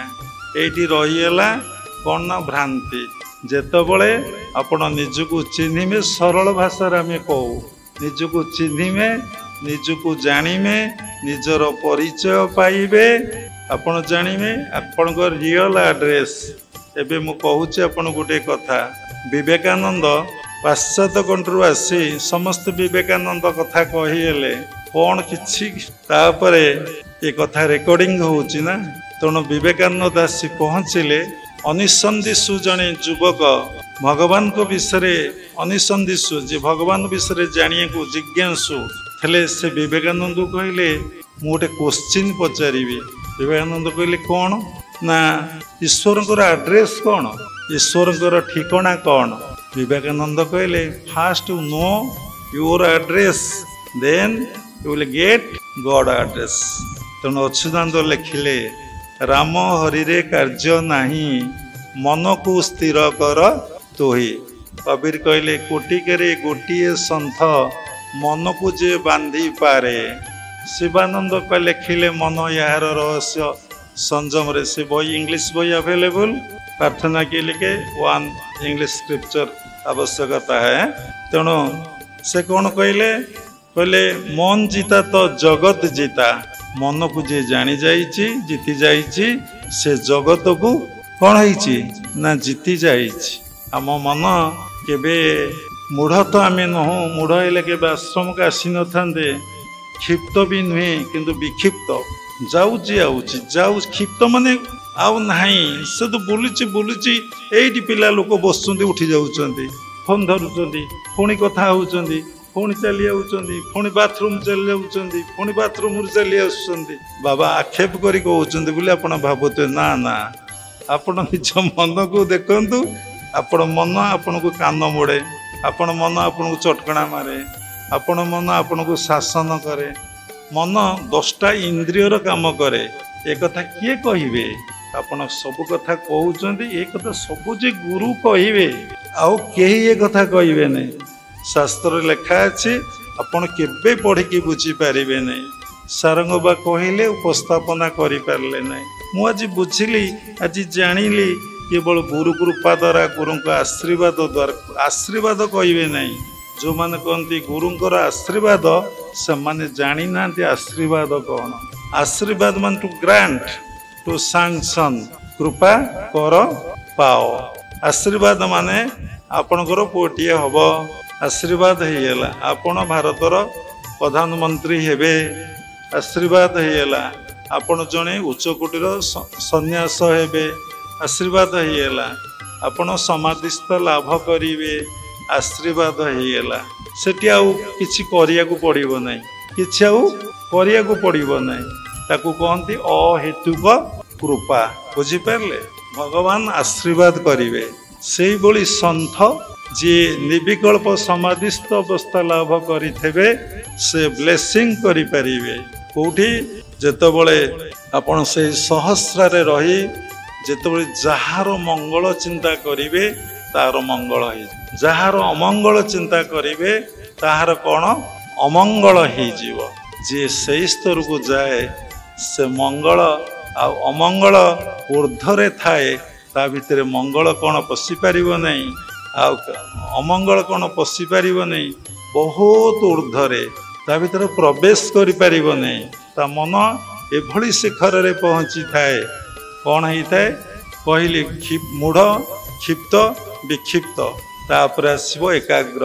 ये मन ए जन्म रे एकाग्र हो पारिबो जदि गुरु कहिबे। प्रकृत जे गुरु कहिबे तुम मन एकाग्र हब निश्चिंत हब। से विश्वास मातंग ऋषि कहि जाइछन्ति प्रभु आसिबे ତୁମକୁ ଦର୍ଶନ ଦେବେ, ସେଥିରେ ଟିକେ ସନ୍ଦେହ ନାହିଁ କି ସଂଶୟ ନାହିଁ। ସାଧକ ଜୀବନରେ ସାଧନାର ଘୋର ପ୍ରତିବନ୍ଧକ ବାବା ଏପରି ଗୋଟେ 2 ଘଣ୍ଟା କହିଛନ୍ତି, 3ଟି କଥା କହିଛନ୍ତି, ଆଉ ଅନେକ କଥା ରଖିଦେଇଛନ୍ତି। ପ୍ରଥମ ହେଉଛି ଗୁରୁଙ୍କ ପାଖରେ ସନ୍ଦେହ। ଜମା କୌଣସି ସାଧକ ସାଧିକାର ବିଶ୍ୱାସ ନାହିଁ। ଥରେ ଆଶ୍ରମରେ ଶ୍ରମିକମାନେ କାମ କରୁଥିଲେ। ସେମାନେ ପଇସା ପତ୍ର ଅଭାବ ବିଷୟରେ କଥା ହେଉଥିଲେ। ମାନେ ଯାହା ଆମେ ଇନକମ୍ କରୁଛୁ ସବୁ ଅଭାବ ପଡ଼ୁଛି। କହିଲେ ଆପଣ ବାବା ଟିକେ କୃପା କରନ୍ତୁ। ମୁଁ କହିଲି ନିଶ୍ଚିନ୍ତ ଆମେ କୃପା କରିବୁ, ଆପଣ ଧାରଣ କରନ୍ତୁ। ନା କ'ଣ? ସେ ଭାବିଲେ ଆଜିକାଲି ସାଧୁମାନେ ତ ଡେଉଁରିଆ ଦେଉଛନ୍ତି, ଆଶ୍ରମରେ କେତେ ଲୋକ ପିନ୍ଧିଛନ୍ତି ବାବା ଦେଖିଛନ୍ତି, କିନ୍ତୁ କିଛି କହନ୍ତି ନାହିଁ। ସମସ୍ତେ ଭାବନ୍ତି ମାନେ ବାବାଙ୍କୁ ଦେଖାଯାଏ ନାହିଁ, ଆଖି ଦୋଷ ଅଛି। କେତେ ଲୋକ ତାବିଜ ପିନ୍ଧିଛନ୍ତି, ବାବା ବି ଦେଖିଛନ୍ତି, ବାବା କହନ୍ତି ନାହିଁ। କେଉଁଦିନ ଭ୍ରାନ୍ତି ଯିବ। ଅନେକ କଥା ଅଛି, କହିବାଟା ଭଲ ନୁହେଁ। ଯିଏ ଯାହା କରିଛି ତା ଭିତରେ ସେ ଜାଣିଗଲାଣି, କିଏ କ'ଣ ପିନ୍ଧିଛି ସେ ଜାଣିଗଲାଣି। ତେଣୁ କଥା କ'ଣ ଆମେ କହିଲୁ, ଠାକୁରେ ମନେ ପକେଇଦେଲେ। ଇଏ ଅଭାବ ପଳେଇବ ନା ପଳେଇବ? ଏ ଡେଉଁରିଆ କବଚ ଆପଣ ବାବା ଦେବେ, ଆସିବୁ। ବାପା ତ ଡେଉଁରିଆ କ'ଣ ମୁଁ ଜାଣିନାହିଁ, କବଚ କ'ଣ ମୁଁ ଜାଣିନାହିଁ, ମୁଁ ଦେବି କ'ଣ ପୁଣି? ମୋ ଗୁରୁଦେବ ଗୋଟେ କଥା ମୁଁ ଥରେ କହିଥିଲେ, କହିଲେ ତମର ଶ୍ୱାସ ପ୍ରଶ୍ୱାସ ଗୋଟେ ମିନିଟକି 15 ଥର, ଘଣ୍ଟାକୁ କେତେ 900 ଥର, 60 ଗୁଣନ 15, 24 ଘଣ୍ଟାରେ 21,600 ଥର ପ୍ରବାହିତ ହେଉଛି। ତେମେ ଯଦି ଶ୍ୱାସ ପ୍ରଶ୍ୱାସରେ ତମ ମନ ବୁଲୁଛି ବିକ୍ଷିପ୍ତ, ମୂଢ଼ ନୁହଁ, କ୍ଷିପ୍ତ ନୁହଁ, ବିକ୍ଷିପ୍ତ ସାଧକମାନଙ୍କ ବିକ୍ଷିପ୍ତ ଅବସ୍ଥାରେ ରହୁଛି, ଠାକୁର ପାଖକୁ ଭଗବାନଙ୍କ ପାଖକୁ ଆସୁଛି ପୁଣି ଯାଉଛି। ତେଣୁ ତେମେ ଯଦି ତମ ଶ୍ୱାସ ପ୍ରଶ୍ୱାସରେ ମନକୁ ରଖିବ, ତମର ୱାନ୍ସ ରହିବ ନାହିଁ। ପୁଣି ଭାଗବତ ଲେଖା ହେଇଛି, ମୋର ପାଦେ ଚିତ ଯାର ନାହିଁ, ସଂସାରେ ଦରିଦ୍ରଟି ସେ। ଭଗବାନଙ୍କର ପାଦ କୋଉଠି? ବହୁତ ସାଧୁ ଦେଖାଉଛନ୍ତି, ପୁଣି ତ ସେଇ ଭୁଲ କଥା ବାବା କହିବେ। ଏଇଟା ହିଁ ଭଗବାନଙ୍କର ପାଦ। କିଏ କହୁଛି ଏଇଟା ପାଦ? ନାନା ମୁନିଙ୍କର ନାନା ମତ, କିନ୍ତୁ ସ୍ଥୂଳରେ ଭଗବାନଙ୍କର ପାଦ ହେଉଛି ଶ୍ୱାସ ଆଉ ପ୍ରଶ୍ୱାସ। ସୂକ୍ଷ୍ମରେ ଭଗବାନଙ୍କର ପାଦ ହେଉଛି ସହସ୍ରା। ଓଲଟ ବୃକ୍ଷେ ଖେଳୁଛି ଲୋଟଣୀ ପାରା। 15 ଅଧ୍ୟାୟ ପୁରୁଷୋତ୍ତମ ଯୋଗରେ କ'ଣ ଶୁଳ୍କର ବାବା? ଉର୍ଦ୍ଧ ମୂଳ ମଧ୍ୟ ଶାଖା ମସଦଂ ପାହୁର ରବ୍ୟଂ। ମାନେ ଏଇଟା ଓଲଟ ବୃକ୍ଷ। ଏ ଚେର ଗୁଡ଼ା ଦେଖୁନାହାନ୍ତି କେମିତି ବାହାରିଛି, ଏ ତଳକୁ ରହିଛି। ତେଣୁ ତାଙ୍କ ପାଦଟା ହେଉଛି ସହସ୍ରା। ପ୍ରକୃତ ସହସ୍ରା ଭାରତବର୍ଷରେ 100ରେ 99 ସାଧୁ ଜାଣିନାହାନ୍ତି। ସମସ୍ତେ ଭାବୁଛନ୍ତି ଏଇ ଦୁଃଖୀ ସ୍ଥାନଟା ହିଁ ଫ୍ରଣ୍ଟାଲ ବା ସହସ୍ରା। କେବଳ ତତ୍ତ୍ୱଗୁରୁ ଯେଉଁମାନେ ସାଧନାର ଟପ୍ ସ୍ତରରେ ପହଞ୍ଚିଛନ୍ତି, ସେମାନେ ଜାଣିଛନ୍ତି ସହସ୍ରାଟା କୋଉଠି। ତା ଅତି ସିକ୍ରେଟ୍ ବି ଓପନ୍। ଯିଏ ଗୁରୁଗତ ପ୍ରାଣ ହେଲା, ଗୁରୁମୁଖ ହେଲା, ଗୁରୁଙ୍କ ସାନ୍ନିଧ୍ୟରେ ଆସିଲା, ଗୁରୁଙ୍କ ପାଖରେ ନିଜ ଜୀବନଟାକୁ ଉତ୍ସର୍ଗୀକୃତ କରିଦେଲା, ଗୁରୁଙ୍କ ଇଚ୍ଛାରେ ତା ଇଚ୍ଛାକୁ ମିଶାଇ ଦେଲା ଏବଂ ତାର ନିଜସ୍ୱ ଆଉ କିଛି ରହିଲା ନାହିଁ। ମନ୍ତ୍ର ମୂଳଂ ଧ୍ୟାନ ମୂଳଂ ଗୁରୁର ମୂର୍ତ୍ତି ପୂଜା ମୂଳଂ ଗୁରୁର ପଦ, ମନ୍ତ୍ର ମୂଳଂ ଗୁରୁର ବାକ୍ୟ, ମୋକ୍ଷ ମୂଳଂ ଗୁରୁର କୃପା। ତେଣୁ ସେ ମୋକ୍ଷ ହେଇଯିବ ଯଦି ଗୁରୁଙ୍କୁ ଧ୍ୟାନ କରିବ। ଗୁରୁ କିଏ? ଆପଣ ବାବା କହିଲେ ଆଜ୍ଞାରୁ ସହସ୍ରା ଭିତରେ ଯେଉଁ ହାଇପୋଥାଲାମସ୍ ଗ୍ଲାଣ୍ଡ ଅଛି, ତାକୁ ଗୁରୁ ପାଦୁକା ଚକ୍ର କହନ୍ତି। ସେଇ ଗୁରୁ ପାଦୁକା ଚକ୍ରକୁ ଧ୍ୟାନ କଲେ, ସେଇ ଗୁରୁର ପାଦପଦ୍ମ ସେଇଠି ଅଛି, ତା ଉପରେ ଭଗବାନଙ୍କର ପାଦପଦ୍ମ। ଯେତେବେଳେ ସେଇ ଗୁରୁ ପାଦୁକା ଚକ୍ରକୁ ଆପଣ ଧ୍ୟାନ କରିବେ, ଗୁରୁଦେବ କୃପା କରିବେ। କୃପା କଲେ ଆପଣ ପରମ ଗୁରୁଙ୍କର ସନ୍ଧାନ ପାଇପାରିବେ। ତେଣୁ ଗୁରୁ ଆଜ୍ଞା ଖଟଉ ଚାଟ, ଯେବେ ପଢ଼ିବୁଟି ଅପଡ଼ା ପାଠ, ମାତା ପାଦେ ଖଟ ଛାଡ଼ିଦେବ ବାଟ, ତେବେ ଭେଟ ଯାଇ ପରମ ମଠ। ଗୁରୁ ଆଜ୍ଞା ଖଟଉ ଚାଟ। ଗୁରୁ ଆଜ୍ଞାକୁ ଆମେ ଖଟଉ ଚାଟ କରୁଛେ। ଯେବେ ପଢ଼ିବୁଟି ଅପଡ଼ା ପାଠ, ଏ ଅପଡ଼ା ପାଠ ଏ ବହିରେ ଲେଖା ନାହିଁ। ମାତା ପାଦେ ଖଟ। ଏ ପ୍ରକୃତି ଗଣ ଇନ୍ଦ୍ରିୟ ଗଣଙ୍କୁ ସେବା ନ କରିଲେ ସେ କ'ଣ ତୁମକୁ ବାଟ ଛାଡ଼ିବେ? ଦେଖୁନାହାନ୍ତି, ଆଖି କହିଲାଣି ଦେଖିବି, ସାଧୁଛୁ କାନ କହିଲାଣି ଶୁଣିମି, ସିଏ ଫୋନ ରିଙ୍ଗ ହେଲା ଛୁ, ଏ ମନ ବା ଚଟକଣା ମାରୁଛି, କାନ ମୁଡୁଛି, ବସ୍ ଉଠୁ କରୁଛି, ଝାଡ଼ା ପରିସ୍ରା ଖୋଉଛି, ନର୍କକୁ ନଉଛି। Your mind is your great enemy, your mind is your great friend. ଷଷ୍ଠ ଅଧ୍ୟାୟ ଧ୍ୟାନ ଯୋଗରେ ଆପଣ ପଢ଼ିବେ। କେତେବେଳେ ଫ୍ରେଣ୍ଡ? ଯେତେବେଳେ ଆପଣଙ୍କୁ ଈଶ୍ୱରାଭିମୁଖୀ କରାଇଲା, ଯେତେବେଳେ ବିଷୟ ଅଭିମୁଖୀ କରାଇଲା, ଆପଣଙ୍କର କ'ଣ ହେଲା ନା ଶତ୍ରୁ ହେଇଗଲା।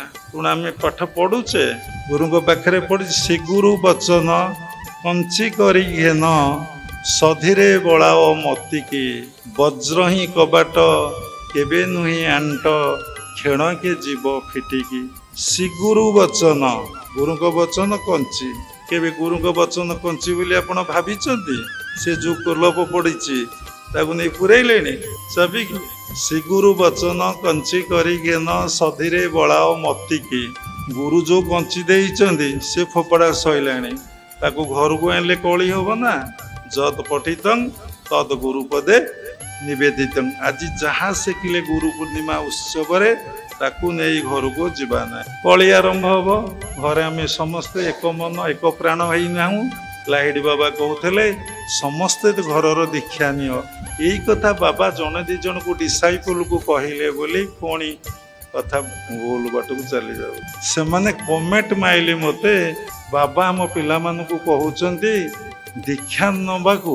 ସାଧୁ ତ ଜନ୍ମ ହେଇଛି, ଚୈତନ୍ୟ ମହାପ୍ରଭୁ ତ ବୁଲି ବୁଲି ବୁଲି ବୁଲି ନାମ ପ୍ରଚାର କରୁଥିଲେ, ସମସ୍ତଙ୍କୁ କହୁଥିଲେ ହରିବୋଲ କୁହ, ହରିବୋଲ କୁହ, ହରିବୋଲ କୁହ। ଲୋକ ଯେମିତି ନ କହିଲେ ରେଷ୍ଟ୍ରିକ୍ସନ୍ ହରିବୋଲ ପାଇଁ କୁହାହେଲା। ଯେତେବେଳେ ଲୋକମାନେ ନ କହିଲେ 600-700 ବର୍ଷ ପୂର୍ବେ, ସେତେବେଳେ କହିଲେ ମାଗୁର ମାଛର ଝୋଲ, ଯୁବତୀ ନାରୀର କୋଲ, ବେଟା ହରିଆ ହରିଆ ବୋଲ। ବାବା ଏକଥା କହିଦେଲେ ବୋଲି ଗୋଟେ ଫ୍ୟାମିଲି, 2-3ଟା ଫ୍ୟାମିଲିକୁ କାହିଁକି କହିଲେ ବାବା ଜାଣିନାହାନ୍ତି।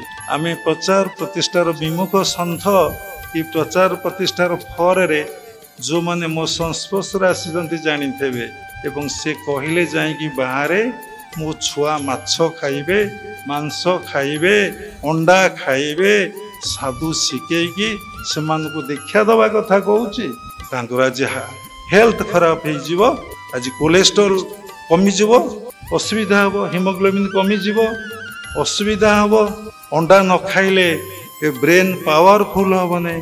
କାରଣ ଆମର ମୁନି ଋଷିମାନେ ଅଣ୍ଡା ଖାଉଥିଲେ, ମାଛ ଖାଉଥିଲେ, ମାଂସ ଖାଉଥିଲେ, ଫଳମୂଳକୁ ଫୋପାଡ଼ୁଥିଲେ, ଝାଡ଼ା ପରିସ୍ରା ତାପରେ କରୁଥିଲେ। ଆପଣମାନେ ପଢ଼ିକି ଜାଣିଛନ୍ତି। ଏବେ ଯେଉଁ ସାଧୁମାନେ ଅଛନ୍ତି କେତେ ଟ୍ୟାଲେଣ୍ଟ, ସେ କ'ଣ ଆମଠାରୁ ବେଶୀ ଟ୍ୟାଲେଣ୍ଟ? ତେଣୁ ଜୀବ ଅଜ୍ଞାନ ଭାବ ଦେଖ, ଏ ଜୀବନର ଜୀବର କି ଅଜ୍ଞାନତା ଭାବ, ଏଇଭଳିଆ ଷ୍ଟେଟମେଣ୍ଟ ସବୁ ଦେଉଛନ୍ତି। ଆମେ କହିଛୁ, ଆମେ ଆଡ଼ମିଟ୍ କରୁଛୁ। ମୁଁ କାହିଁକି କହିଛି ମୁଁ ଜାଣିନାହିଁ। ମୋ ଭିତରେ ଭଗବାନଙ୍କ ଇଚ୍ଛା ବୋଲି ମୁଁ ଭାବେ, ପରିପ୍ରକାଶ ହେଇଛି ବୋଲି। ତେଣୁ ଶ୍ରୀଗୁରୁ ବଚନ କଞ୍ଚି କରି ଘେନ, ସେ କଞ୍ଚିକି ଫୋପାଡ଼ି ଦେଇଛି। ଆଉ ସଧୀରେ ବଳାଅ ମତି କି, ଆଉ କଞ୍ଚି ଅଛି ଯେ ସଧୀରେ ବଳାଅ ମତି କି। ରତ୍ନ କବାଟ ଗୋଲପର ଚାବି କ'ଣ ମିଳିଲା? ସରକାର କହିଲେ କାଟିଦିଅ। ତେଣୁ ଚାବି ଯଦି ହଜେଇ ଗୁରୁ ଯେଉଁ ଚାବି ଦେଇଥିବେ ଆଉ ଗୋଟେ ଗୁରୁଙ୍କ ପାଖରେ ପହଞ୍ଚିଲେ ଯାହା ଅବସ୍ଥା ହବ, ଆଉ ତାଲା ଫାଲା ଫିଟିବ ନାହିଁ, ସେ କଟା ହେଇଯିବ। ବଜ୍ର ହିଁ କବାଟ କେବେ ନୁହେଁ ଆଣ୍ଟ, କ୍ଷଣକେ ଯିବ ଫିଟିକି। ସେ କବାଟ ହେଉଛି ବଜ୍ର, ସେ ପୁଣି କ'ଣ ହବ ନା କ୍ଷଣକେ ଯିବ ଫିଟିକି। ଫିଟାଇ କବାଟ ନିରଞ୍ଜନ ଭେଟ, ଦେଖିଲେ ପାଇବୁ ମୁକତି ଗତିକି। ତେଣୁ ଦେଖିଲେ ପାଇବୁ ଗତିକି। ତେଣୁ ସେ କବାଟ ଫିଟିଯିବ। ତେଣୁ ସବୁରି ମୂଳରେ ଗୋଟେ ଦୃଢ଼ ବିଶ୍ୱାସ ଦରକାର, ଫେଥ୍, ରିଅଲ ଫେଥ୍।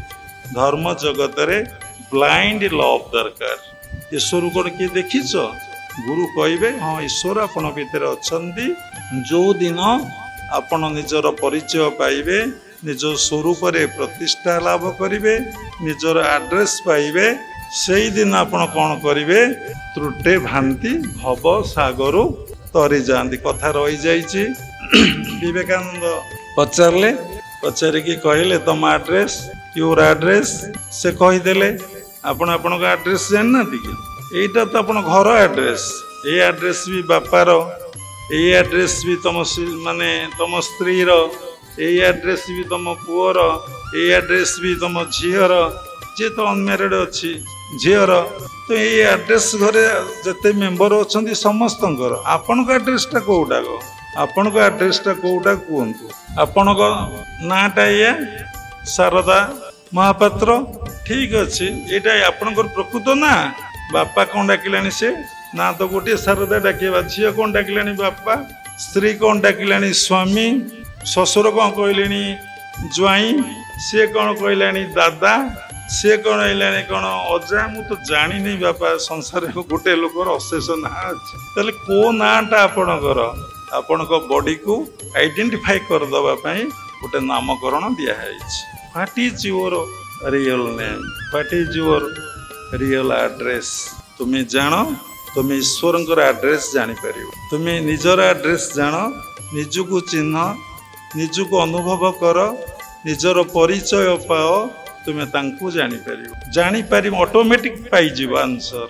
ତେଣୁ ଆମେ ଗୁରୁଙ୍କ ପାଖକୁ ଆସିଛେ, ଯଦି କୌଣସି ସ୍ୱାର୍ଥ ନେଇ ଆସିଛେ ଆଉ କାମନା ବାସନା ନେଇକି ଆସିଛେ, ସେ ସମ୍ପର୍କ ଗୁରୁଙ୍କ ସହିତ କେବେ ଚିରସ୍ଥାୟୀ ହେବ ନାହିଁ। ସବୁ କାମନା ବାସନାକୁ ଗୁରୁଦେବ କ'ଣ ପୂରଣ କରିବେ? ତା କେବେ ସମ୍ଭବ? ଚାହିଁଲେ କରିପାରିବେ। ଏ ଭୌତିକ ଜଗତର, ଅନିତ୍ୟ ଜଗତର କାମନା ବାସନାକୁ କାହିଁକି ସେ ପୂରଣ କରିବାକୁ? ସେଥିପାଇଁ ତ ଆପଣ ଶରୀର ଧାରଣ କରିଛନ୍ତି ଭୋଗ କରିବା ପାଇଁ। ତାଙ୍କ ସଂସ୍କାରକୁ, ତାଙ୍କର ଧର୍ମ ବଳ ନୁହଁ ପୁଣ୍ୟ ବଳକୁ ସେ କାହିଁକି କ୍ଷୟ କରିବେ? କ'ଣ ପାଇଁକି କ୍ଷୟ କରିବେ? କେତେ ଥର ବ୍ଲେସିଂ କରିବେ? ଆଶୀର୍ବାଦ କରନ୍ତିନି, କୃପା କରିବେ କି ସେଇ ପରମ ପିତା ପରମ ବ୍ରହ୍ମ ପାଖରେ ଯିଏ ଗୁରୁ ସେଇ ସ୍ତରରେ ପହଞ୍ଚିଛି, ସହସ୍ରରେ ପହଞ୍ଚିକି ଅବସ୍ଥାପନ କରିଛି, ସେ ଯେଉଁଟାକୁ ଆପଣ ପାଇଁ ପ୍ରେୟାର କରିଦେବ ସେଇଟା ନିଶ୍ଚିନ୍ତ ହେଇଯିବ। ତାକୁ ଭଗବାନ ପୂରଣ କରିବେ। ସେତେବେଳେ ସେ ଭକ୍ତ ହେଇଯାଇଥାଏ। ଭଗବାନ ଭକ୍ତାଧୀନ, ଭକ୍ତ ବାତ୍ସଲ୍ୟ କଳା ତାଙ୍କଠାରେ ଅଛି। ଭଗବାନ ସବୁ ଦିଅନ୍ତି ମାଗିଲେ, କିନ୍ତୁ ଭକ୍ତିଟା ଦିଅନ୍ତି ନାହିଁ। କାହିଁକି ଭକ୍ତିଟା ଦିଅନ୍ତି ନାହିଁ? ନା ସେ ଭକ୍ତର ଅଧୀନ ହେବେ। ଭକତ ମୋ ପିତାମାତା, ଭକତ ମୋ ବନ୍ଧୁ, ଭକତ ନିମନ୍ତେ ତୋର ନାମ କୃପା ସିନ୍ଧୁ। ଭଗବାନ କହୁଛନ୍ତି ଭକତ ମୋ ପିତାମାତା। ତେଣୁ ଭଗବାନ ମୋର ହେଉଛନ୍ତି ପିତା, ଭକ୍ତ ହେଉଛି ମୋର ପିତା ଆଉ ମାତା। ତେଣୁ ସେଥିଲାଗି ଭଗବାନ କେବେ ଭକ୍ତିଟା କାହାକୁ ପ୍ରଦାନ କରନ୍ତି ନାହିଁ। ଯେତେବେଳେ ସାଧକ ନିଜକୁ ପୂର୍ଣ୍ଣ ସମର୍ପଣ କରିଦିଏ, ପୂର୍ଣ୍ଣ ସମର୍ପଣ କରି ସାଧନା କରେ, ତା ଭିତରେ କୌଣସି ଡିଜାୟାର ରହେ ନାହିଁ। କେବଳ ପରମ ପିତା ପରମ ବ୍ରହ୍ମଙ୍କ ପିତା ଅର୍ଥେ କର୍ମ କରେ। ଭଗବାନ ତାକୁ ଆଶୀର୍ବାଦ କରି, କୃପା କରି ଭକ୍ତିଟି ଦେଇ ଦିଅନ୍ତି। ସେତେବେଳେ ସେ ଭକ୍ତର କଥାକୁ ରକ୍ଷା କରନ୍ତି। ତା ପୂର୍ବରୁ ଯେତେ ଯିଏ ସାଧୁ ସନ୍ଥ ଯାହା କହିବ, କିଛି ଫଳ ଫଳିବ ନାହିଁ। ଯଦି ଆପଣଙ୍କ କର୍ମ ଭୁଲ ଥାଏ, କର୍ମ ଯଦି ଠିକ୍ ଥାଏ, ଆପଣଙ୍କୁ ନିଶ୍ଚିନ୍ତ ଭାବରେ ଫଳ ଫଳିବ। ତେଣୁ ବ୍ୟାସ ପୂର୍ଣ୍ଣିମା ଉତ୍ସବ ଆଜି ଏହି ପବିତ୍ର ତିଥିରେ, ପବିତ୍ର ଦିବସରେ ଆମେ ନିଜକୁ ନୂଆ କରି ଗଢ଼ି ତୋଳିବା। କାରଣ ଆମେ ସବୁ କିଛିଟି ପୁରୁଣା, କିଛି ନୂଆ ନାହିଁ। ଦେଖନ୍ତୁ, ନୂଆ କଥା କେଉଁ ସାଧୁ କହିପାରିବେ ନାହିଁ, କୌଣସି ପଣ୍ଡିତ କହିପାରିବେ ନାହିଁ, କେହି ନୂଆ କଥା କହିପାରିବେ ନାହିଁ। ସବୁ କିଛି ପୁରୁଣା। କିଏ କିଛି ନୂଆ କଥା କେଉଁଠି କହିଛି? ନିଜ ଭାଷାରେ ସେ ତାକୁ ଏକ୍ସପ୍ରେସ୍ କରୁଛି, ପରିପ୍ରକାଶ କରୁଛି। ତାକୁ ଖୋଜିକି ଦେଖନ୍ତୁ, ସେ ଶାସ୍ତ୍ର, ଗୀତା, ଭାଗବତ, ବେଦ, ବେଦାନ୍ତ, ଉପନିଷଦରେ ଲେଖା। କୌଣସି ମହାପୁରୁଷ ଏଠି ନୂଆ କଥା କିଛି କହିନାହାନ୍ତି। ତେଣୁ ଗୋଟିଏ ହେଉଛି ନୂଆ, ଏଠି ଭଗବତ ଦର୍ଶନ ଆଉ ଉପଲବ୍ଧ। Everything is old, everything is ମାନେ ପୁରୁଣା। ଏଠାରେ କିଛି ନୂଆ ନାହିଁ। ତେଣୁ ଗୁରୁଙ୍କ ସାନ୍ନିଧ୍ୟ ଲାଭ କଲେ, ଆଉ ଗୁରୁ କୃପା ପ୍ରାପ୍ତି ହେଲେ, ଆଉ ନିଜକୁ ପ୍ରତ୍ୟେକ ଦିନ ଯଦି ଆପଣ ନୂଆ କରି ଗଢ଼ି ତୋଳିବେ, ସବୁବେଳେ ଆପଣ ପୁରୁଣା ଅଛନ୍ତି, ସବୁ ସମୟରେ ଆପଣ ଭୁଲ କରି ବସିଛନ୍ତି, କିନ୍ତୁ ଆପଣ କେଉଁଥିରେ କୌଣସିଥିରେ ଇମ୍ପୋର୍ଟାନ୍ସ ଦେବେ ନାହିଁ। ଗୋଟିଏ କଥା ପାଇଁ ଆପଣ ଇମ୍ପୋର୍ଟାନ୍ସ ଦେବେ, ସେ କଥା ହେଉଛି ଗୁରୁଦେବ ମୋତେ ଯେଉଁ ଉପଦେଶ ଦେଇଛନ୍ତି, ଏ ଜୀବନ ବଞ୍ଚିବାର ଶୈଳୀ ବା କଳା ଏବଂ ଜୀବନକୁ ସରସ, ସୁନ୍ଦର, ଆନନ୍ଦ, ପ୍ରେମମୟ କରିବା ପାଇଁ ମୁଁ କେବଳ ସେଇ କର୍ମଟି କରିବି, ସବୁବେଳେ କରିବି 24 ଘଣ୍ଟା। କୋଉଠି ଲେଖା ଅଛି? ଭଗବତ ଗୀତାରେ ଲେଖା ଅଛି ତସ୍ମାତ୍ ସର୍ବେଷୁ କାଳେଷୁ ଯୋଗ ଯୁକ୍ତ ଭବାର୍ଜୁନ। ତେଣୁ ଆମେ କେତେଥର କଥା ରହିଗଲା ଶ୍ୱାସ ପ୍ରଶ୍ୱାସରେ ତାଙ୍କ ପାଦ ହେଲା କୋଉଠି ନା ଶ୍ୱାସ ପ୍ରଶ୍ୱାସ। ମୋର ପାଦେ ଚିତ ଯାର ନାହିଁ ସଂସାରେ ଦରିଦ୍ରଟି ସେ। ଆମେ ପାଦ ପଦ୍ମରେ କେତେ ମନକୁ ରଖିଛେ। ନିଜକୁ ଦେଖନ୍ତୁ, ଏ ବିକ୍ଷିପ୍ତ ମନ ଏକାଗ୍ର ନାହିଁ। ଏକାଗ୍ର ହେଲେ ଗୋଟିଏ ଚିନ୍ତା କେବଳ ଭଜନ ଚାଲିବ। ବ୍ରହ୍ମ ଭଜନଟି ମହାଶୂନ୍ୟ ଚିନ୍ତା, ବ୍ରହ୍ମ ବିନା ଆଉ ସବୁ କଥା ମିଥ୍ୟା। ବ୍ରହ୍ମାନନ୍ଦ ହୋଇ କଲେ ବ୍ରହ୍ମ ଚିନ୍ତା, ଚିନ୍ତାରେ ଲଭିବ ନିର୍ବାଣ। ବ୍ରହ୍ମ ଭାବେ ସଦା ହୋଇଲେ ଜଡ଼ିତ, ବ୍ରହ୍ମ ଜୀବ ହୁଏ ଐକ୍ୟ ଜ୍ଞାନ ତତ୍ତ୍ୱ। ତେଣୁ ଦେଖନ୍ତୁ କେତେ ଆମେ ସେ ଭଜନରେ ରହିପାରୁଛେ। ସେ ପିଲାମାନଙ୍କୁ ଆମେ କହିଲୁ ଆପଣ ଶ୍ୱାସ ପ୍ରଶ୍ୱାସ ଦେଖନ୍ତୁ, ହସିବେ ନାହିଁ? ସାଧାରଣ ଲୋକ ହସିବେ ନାହିଁ? ଯଦି ଗୋଟେ ଶାଳଗ୍ରାମ ପଡ଼ିଛି ତାକୁ ବ୍ରାହ୍ମଣ ଲୋକ ଚିହ୍ନିବ ନା ଆଉ? ସାଧାରଣ ଲୋକ ଗୋଡ଼ ଘଷୁଥିଲେ ନା ଆଉ? ଗୋଟେ ଘାଟରେ ପଡ଼ିଥିଲା, ଲୁଗା କାଚୁଥିଲେ, ବସିକି ଦାନ୍ତ ଘଷୁଥିଲେ। ଆରେ ବ୍ରାହ୍ମଣ ଆସିଲା, ଆରେ ଏଇଟା ଶାଳଗ୍ରାମ। ଯେତେବେଳେ ପଣ୍ଡିଚେରୀ ଶ୍ରୀମା ଆସିଲେ ଦେଖିଲେ ଶ୍ରୀ ଅରବିନ୍ଦ ଗ୍ରେଟ୍ ଯୋଗୀ ଇଣ୍ଡିଆର। ଆରେ ଆଙ୍କ ସହିତ ଲୋକମାନେ ଏମିତି ସାଧାରଣ କଥାବାର୍ତ୍ତା ହେଉଛନ୍ତି, ଆଙ୍କ ସହିତ ମିଶୁଛନ୍ତି, ହସଖୁସ କରୁଛନ୍ତି, ଆଙ୍କ ସହିତ ଖାଉଛନ୍ତି, ଆଙ୍କୁ ଚିହ୍ନି ପାରୁନାହାନ୍ତି, ଜାଣିପାରୁନାହାନ୍ତି। ସେ ସବ କରିଦେଲା ଅଲଗା। ତେଣୁ ମାଆକୁ ସେବିଲେ ବାପାକୁ ପାଇ, ତେବେ ସେ ପୁତ୍ର ଅଜାମ୍ବର ହୋଇ। ତେଣୁ ଗୁରୁ ଆଜ୍ଞା ଖଟ ହଉ ଚାଟ, ଯେବେ ପଢ଼ିବୁଟି ଅପଡ଼ା ପାଠ।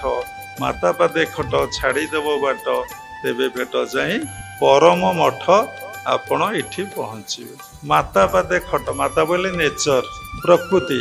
ଏ 10ଟା ଇନ୍ଦ୍ରିୟ, 25ଟା ପ୍ରକୃତି, ଷଡ଼ ରିପୁ, ଆକୁ ସହଜରେ ଅତିକ୍ରମ କରିପାରିବେ।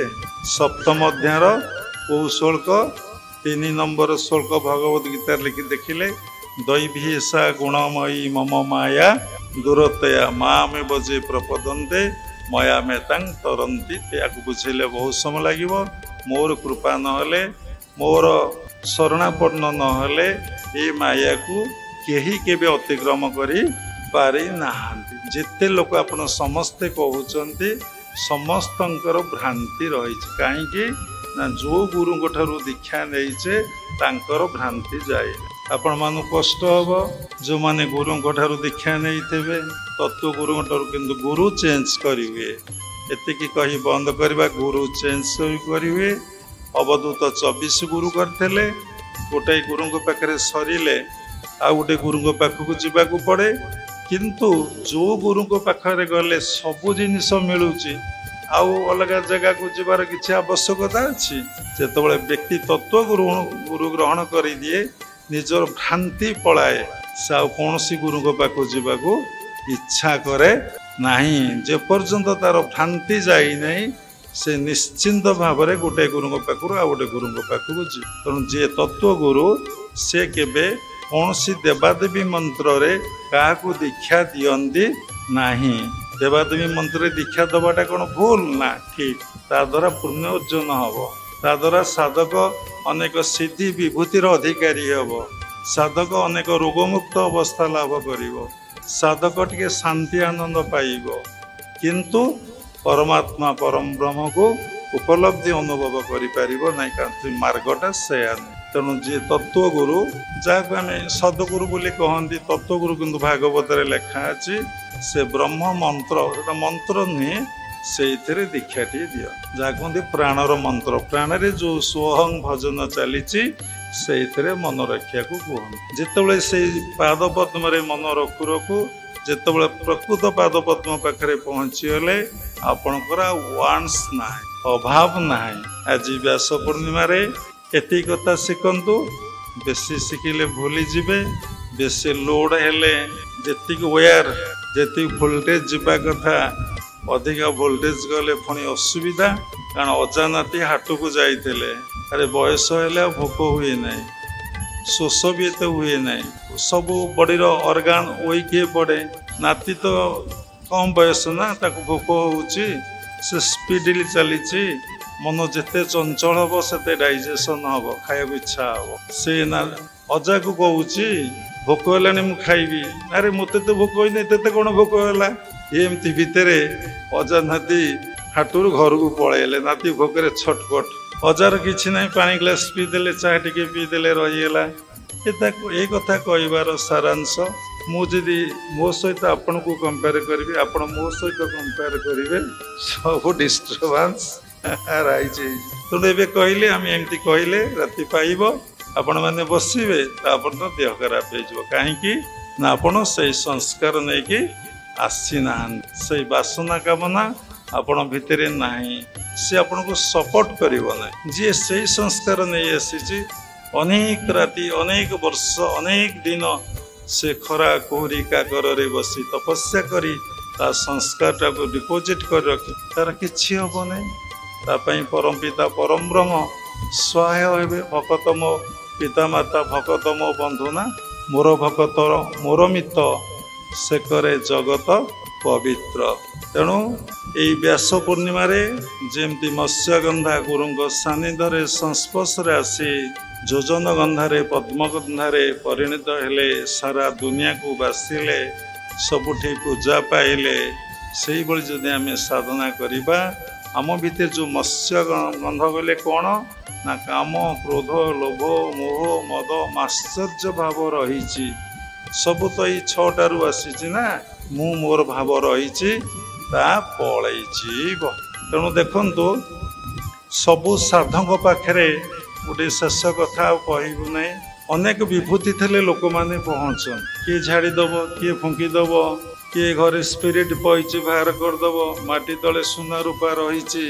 बाहर करदब आपणकर दारिद्र पलैब गोटे पिला भद्रक आम पाखक आसूले गुरु पूर्णिमा कही आसवे बोली आसीपारा ना कान्हा सबुदिन यूट्यूब प्रोग्राम आमर देखती से जड़े साधु संस्पर्श आसिले साधु कहले तुम घरे गोटे बड़ सुनार कलश अच्छी से बाहर जा दाम कोटी कोटी टंका तुमको 15 लाख टंका दबाक पड़ो कान्हा 15 लाख टंका देदेले एठू सेठू कलेक्ट समस्त कहले तुम पैसा मुझे मसक भितर देदेवी आ कौन अच्छी साधु नहीं चलीगले साधु नुहे साधु रूपधारी व्यक्ति नहीं चलीगले तापरे आउ कलश बाहरलानी कान्हा एक कथा क्या कहब केते गुड़े कथा अच्छी क्या कही हुए नहीं केते गुड़े जिनिस अच्छी क्या देखे हुए ना तेणु सी मो आगे कहला बाबा पैसा तो लोन सुझिले मुझे बाबा जेबी ना आश्रम रहिले लोक मत आरेस्ट कर नहीं आसवे बुझीपार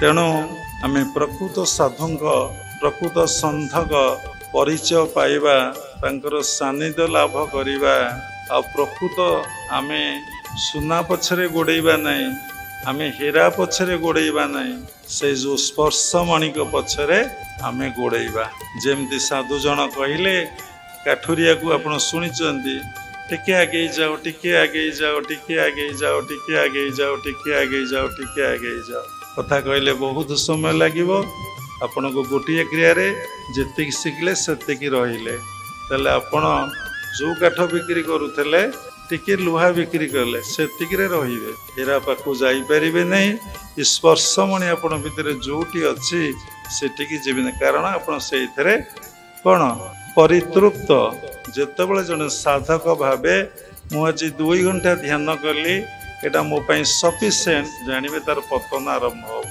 पतन ना तार डेभलप हम नहीं मु लक्ष्यमाला जप कली सफिशिएंट आउ तार भजन रे आउ डेभलप हम मु ठाकुर को आज दर्शन कली मोर सफिशिएंट आउ कौन दर्शन करने जीवी तार स्पिरिचुअल डेभलप हम मु गुरु पाखु जाइली मसे थरे गले केते हजार खर्च आउ कौन गुरु पाखु जीवी पुणी प्रणामी देवी फलमूल देवी ये सब बड़ प्रोब्लेम जितेबले यही जगत रे आपण को मन परितृप्त हो न जिते साधना कले जिते क्रियाभ्यास कले आपण कहे ना मोर क्रियाभ्यास जिते बुड़ब सेते बेमालूम हम साधनार अंत नहीं अध्ययनर अंत नहीं ध्यानर अंत नहीं तेणु व्यास पूर्णिमा निजको प्रत्येक मुहूर्त नुआ करी गढ़ी तोलंतु भूत भविष्यत स्वप्न पास्ट तो चलीगला फ्यूचर भी अनसर्टन